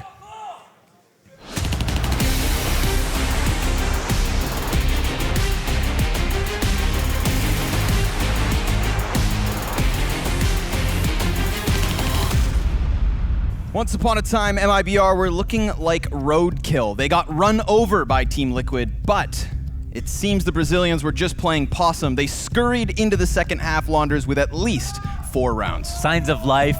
It's like Matt Damon on Mars, you know, but it's not quite like Planet of the Apes. We need more. We need more life, okay? This is like, we need like a lot more before we start talking. We're only at 4 rounds. Yeah, okay. Still very much Team Liquid's game, as shown by the absolute 1.00 there in the Betway live odds. So if you fancy your chances, MIBR clearly at the disadvantage. But again, a second pistol could shift momentum early here. It's not going to shift the aggression and confidence away from Liquid. Look at them go, charging down. And what do you know? 5 versus 3 straight away. Yeah, But Taco, yeah, woo, he's got a couple players with their backs turned, perhaps. They peek into him. He tries, but he knows that he could be exposed. However, it's clean, it's crisp, it's clinical. Oh my God. It's Team Liquid with a second pistol. We're exasperated. That was so. And you know what's funny is they always run down. They just run down middle all the time. Yeah. That's just literally their CT side pistol, and it doesn't seem to matter. Just They're so drop good at it. kicks. This guy's made just such a high win rate, and it's just so fun to do. You know what I mean? Like, why not? If it's fun and it works, what's the argument against it? Tell me. Safe to say these T's had their bells rung. Straight out the gates. No chance to catch their breath after an underwhelming half. But again, like we said, they finished that half with 4 of the last 5 rounds. Whether that was Team Liquid just showing mercy, we'll have to find out. But it's a quick charge up banana into the MP9s. And Elige again just haphazardly jumping down middle to force the issue here to just finish up in the office. Nafly next up, sees the shoulder of Fur, and he's dropped, but here's Nitro. SMG after SMG, and we find ourselves 1v1. 1v1, baby. This is what dreams are made of. Smoke goes down in the correct location. And he's identified the threats, shied him away. Lights on for the defuse kit, came new in the update. That's good stuff. And Twistzz, is he just going to push through? Can he see? Oh my goodness, no. Fur walks by like ships in the night. Now, settle down, everyone. This clutch, still anyone's to win. Twistzz goes for the smoke, blocks off vision. Fur gonna have to show himself around. Twistzz diffusing from on top of the fountain. Fur's gonna peek, and just in the nick of time. Maybe Team Liquid now have to kind of rethink that over-the-top aggression. Yeah, I guess so, yeah. I mean, yeah, it cost them something. They have a huge lead to work with. They play with a lot of discipline on the T side, so it's probably just like they had their parts in the right place. I don't know if they threw caution to the wind a little bit. Sometimes it's good to just like continue to apply pressure. You'd feel foolish to like slow things down in a situation where you could have just like owned them quickly and made them kind of feel even more like indignity, right? So, I mean, just to keep the pressure on. And win is a great thing sometimes, just to keep that momentum flowing. Either way, we've got a buy. It's not amazing. And neither was the nade. Taco, KNG take a bit of damage. Good spacing here, but I take that back. Elige gets away with a bit of a robbery. He stuffs his pockets and sprints back to the A site. A better grenade than that of MIBR. One-upped. They're kind of scared, and I don't blame them. This is good. They've got their attention, though. You know, Elige isn't turning that corner. That MIBR working their way up to B. And no rotations are in just yet. So a lot of attention here on just the 2 in Stu and Naf. Put down another smoke. Let this pistol play close if needed. But if they let it fade, then these T's may just charge right through it. There's already players past, so yeah, that audio cue given away. MIBR did a really good job of just inching their way close enough and catching timing here, looking to dispatch of this force buy from Liquid. Yeah, nice contact move there from MIBR. They don't have to worry too much. I was surprised. I thought Naf was just going to chain the smoke, but instead he decides to hold off, knock the habit. You know what I mean? Yeah. But still fell back into it. Right. Yeah, it does keep pulling you back. It's an addictive thing. But yeah, it's sometimes it's good to do contacts, obviously, just as like a general tip, just because if you know somebody's going to throw a nade at you once they see your nades coming your way or their way, you'd be better off just like trying to throw a body at the problem and then having a lot of people behind to trade if something goes wrong. Very standard move in Counter-Strike. It's not always about just having the most grenades possible. Sometimes it's just about being as tricky as you can be. And here's one of those situations. They swing on Naf off of his grenade contact. Then even though Stewie swings right after, there's just not enough time for him to do anything worthwhile. Fur knew all he had to throw was that 180. Yeah. Did so. Team Liquid know that they can't throw much into this, so they have what they still held, grandfathered from the last round. What's the play? They'll scamper towards a single smoke.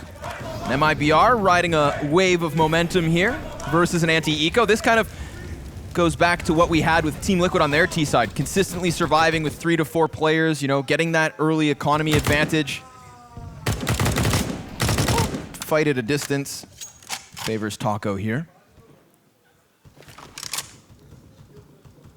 Yeah, we know how scared MIBR were on their CT side in the rounds like these, and you should be. You should take your time. Or sorry, a Liquid when they were approaching. The same credence is given. So you've got 2 Galils that you want to carry forward, not a gun that you want to drop in this situation for MIBR. And obviously in the case of Liquid, they lose something though. They were setting that precedent early. You know, they didn't have to, but they chose to. MIBR realizing their margin of error is so slim that they must take this corner by corner, but they round one into a laser pointer. The lying weights of a couple CZs. Some mini machine guns. Ooh, catches Nitro trying to turn, but does take a dink back. Scarred. And KNG not far from the trade, but Twistzz able to nab another good attempt. However, Fur gets the best of him, and this is going to throw Team Liquid into a very awkward spot. They've lost the A bomb site. Bomb's able to cross, and that should be the 7th round for MIBR on the board. But the bomb being planted. Actually get. Ooh, it's close. Oh. But no cigar. At least he has the Krieg, and you know what? He's going to take that and run. Yeah, that's a big prize. It's time to cash in your tickets. This is something you want to walk away with. He's getting Nafly flashbacks for a second. Right, I know. And there's still time for more of those.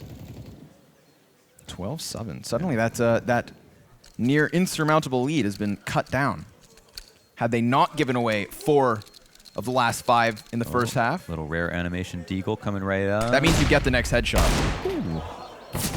One to the body. Another. He's dead. Another! Can he? No, okay. Almost. Nice effort there by Stu. Took the deagle off of Elige as he ran to save the Krieg. So still half of the rounds of Liquid, but MIBR doing a good job minimizing their mistakes and at least making the most of what this is. That's true. A chance to play Liquid on Inferno inland. Yeah, it is. And on that round, Liquid do something that MIBR had a lot of trouble with, and that's just knock down majority deaths on their eco rounds. So, and that's probably thanks to Stewie there with those extra 2 kills. So that's a big deal. As we can see, Taco's at $0. Everybody else has half a buy in the bank. Liquid lead by 5, are certainly not out of the woods, and MIBR are certainly not to be written off. We now move into another rifle round fall and starts off hot. An opening op shot for him. Look at this guy go. Gets that opening pick, immediately extends into Arch, anticipating a rotation through CT spawn, and he'd be right to do so, but it's Elige over towards the library. Twistzz falls to pit, and that rotator's dead. A round that's done in an instant. Oh my God. Yeah, it's one of those situations you look and you're like, in my scrims, I can't do that, right? And it's because like it's not often that you, as the opper, are going to run up mid and take a dry peek into Arch because you think that you just understand how the other team plays. Like, this is only something they can do versus each other. And Fallen just picks the correct opportunity, just an instant capitalization on the shoulder peek. And then, yeah, the rotator kill comes easy. It's so hard. Like, Nitro's like, all right, well, I just hope Fallen's not being too aggressive because I'd like to come in and try to help Twistzz. Twistzz gets 1 kill. If there's 2 within the site, there's still a chance to play. Once Fallen gets that next kill, doors closed. The gates come down. The fair's too high. There's no way to rotate in. And now we move to within 4. And things once again get a little bit more interesting. I wonder if Team Liquid are starting to stress. Again, can't come into the buy, so they're just going to have to let this one slip. Oh, how they wish they had played that second round different. 2 M4s in this one. Oh, a lineup! Stewie! Hello, hello. It's been a while, my friend. And what's nice is this is going to enable the CZs to start playing forward too. I mean, you've already gotten a 5 versus 3, so why not throw a couple pistols at them? Out of nowhere, Team Liquid may have just robbed back around. And again, this is where we have to remember that minimal margin of error that MIBR were working with. Mm-hmm. Yeah, that's true. I mean, yeah, Stewie just taking so much attention down, but you don't know if he does that on another rifle round. on an actual rifle round. Yeah, but here, as you mentioned, like, yeah, why not to give it a shot? That's 2 important kills. It's not only that, MIBR haven't gotten a kill yet in this round. I mean, like, it's just going to be, they're going to have 5 hands, sorry, they're going to have 10 hands to be able to collect all the guns that have been dropped once this round is over. MIBR have more to worry about than just trying to win the round. That seems far-fetched. Getting any kills would be huge. A little worried about the flank, but Team Liquid not opting to charge down mid. We do have Elige getting his hands on an AK, playing at the forefront of apps, and with this utility starting to come over, you can see that rotate in Nitro. But they have 30 seconds, so they could still just pump the brakes, play the fake. There's a crucial op shot. That's the one kill that could start to unravel this hold on B.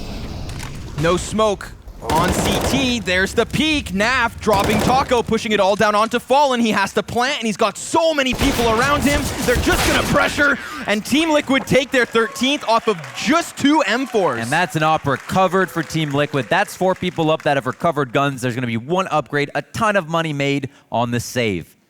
And we move into critical round territory. This 13 mark, a Stewie makes the most important play, obviously, of the round. Elige very clean with the CZ work in halls, and that's huge to make it a 2v5, where, you know, that's when you're past the point of no return.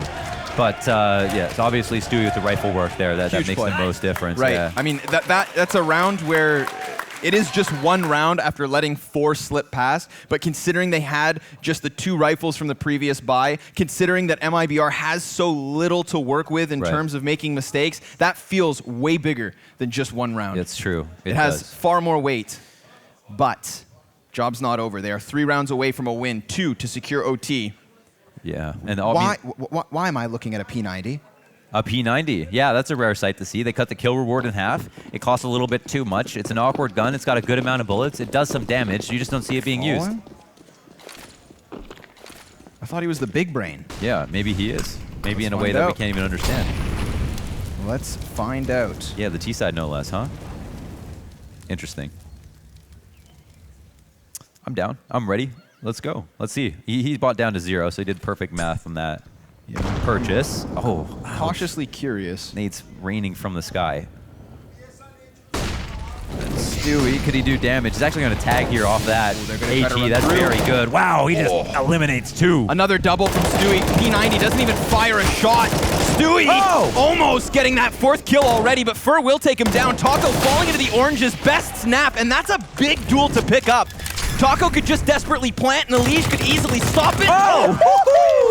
90-degree turn. Yikes. As Team Liquid secure 14. But little rock salt on the wounds. That's a big play from Stu. Again, adding early kills with the M4. Wow, man. That was 3, yeah? That was like shades of happy right here, all through the smoke. Well, the second one. Poor Meyern just catches a stray bullet. Yeah, absolutely violent on the attack. You love the zoning grenade, the zoning Molotov there from Elige just to the back to know that if the plant's going down, he knows exactly where, and he knows that no one can swing. Look what's happened behind quad. What's going on? We're in 14-8. Yeah, Stewie, the double rifle round that transitioned into a gun versus gun, and now it's just pistols. They have nothing. Yeah. They had that 1 round to play with, and the economic ramifications. Wow, big words. It's a tough one to be in. Remember when MIBR were feeling hot just 3 rounds ago? Uh-huh. Yeah, they cooled off quick. They cooled off quick, yeah. That's tough. I got big words. They're cryogenically frozen. Yeah. But not in one spot. Still working around the map, clearly. Playing up around Banana. I see you. Through the wall. Do it to him. I mean, that's information. Yeah, that might be more annoying because he's got to come close, but then, yeah, he got another thing coming. Yeah. Hits him with the flying elbow off the top rope. Holds his ground. Smashes his keyboard on the lane side. Here's Elige. Should be an easy fight versus Fallen's Glock. He's trying to puff his chest, but down they go, lining up. And that's giving Liquid 15. So it looks scary. It looked like we were going to have to start painting the picture of the MIBR comeback, but they're just so in control of their own fate that they're like playing games like it's the WWE, right? They're just like putting on a show for us. again, it's that feeling of like, had they played the second round a little differently and not charged all over the map with MP9s, maybe this finishes at like 16-5 and we're already done. But even with them making, let's call it a mistake, they've been able to recuperate. Yes. And they'll elevate towards potentially the 2-0 win. 7 map and match points here from MIBR. They put up a hell of a show on Vertigo, and they are not done yet. Nitro, the only response here in round 24, but the B site has fallen beneath the feet of the Brazilians. Just like that. Yeah, I mean, hey, it's 59. So yeah, that's a very nice round. MIBR get to the top of B. The kills come instantly. One at mid as well, actually. Nitro trying to pick up the pieces. 2 kills, the only 2 kills of this round. Taco on a bounty hunt right now. He would like to pick up an op. Uh-oh. Oh, you didn't hear the shiver of that scope? The flicker from a distance down the long haul. Taco, ugh! Blood splattered all over the wall. Jackson Pollock. Ew. Someone call room service. Jackson Wallach. So, an AWP held on to here by a Nitro. A 9th round for MIBR. Again, still capable. Still most certainly able to claw their way back into the second map, but they are falling victim to their own T side, CT side. Yeah. They're on T side now. Yeah, they are on T side now, that's correct, yeah. Double ops here for Team Liquid. Gonna immediately buy back into this. They are sitting on piles of gold.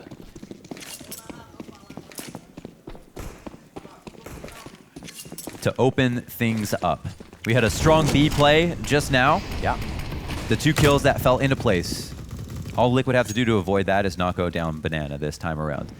Play it out, make it a longer round, see what happens, see what MIBR's response is. They go for the aggression right away. They end up taking a tiny bit of damage for their efforts. It might have been worthwhile, though. They get some info on the setup. They have scared the blue team into trying to retake or peek at top mid. Now they can move back to B, but good thing for Liquid, they've got eyes here still. They play a little bit more aggressively than MIBR did to them. Yeah. Oh, that's a flick! Oh. That's a flick to remember! Nah, hell of a shot, falls back. Stewie, who was trying to cheat his way over towards CT spawn, is caught with grenades, and that's gonna put Naf back in the test. Stewie ready to just split through these T's. They've got backs turned. Sure, Naf goes down, but Stewie has been so consistently in the mix at this B site. A smoke over towards Coffin, spamming through, may have just screwed MIBR's chances at keeping this match rolling. A bender on Vertigo and an attempt on Inferno after a near flat half. They cannot bring it back. Ladies and gentlemen, Team Liquid, 16-9 on their map choice. And they will open up shop here on the very first day of our action-packed adventure. Wow. Thanks for watching the video, although to be fair, you should be thanking me and Blast for making all the straight fire content. So thank yourself by watching another video or liking and subscribing so they can keep paying me all the Skrilla, or say a comment in the comment section below. I won't be reading it, but some minion will.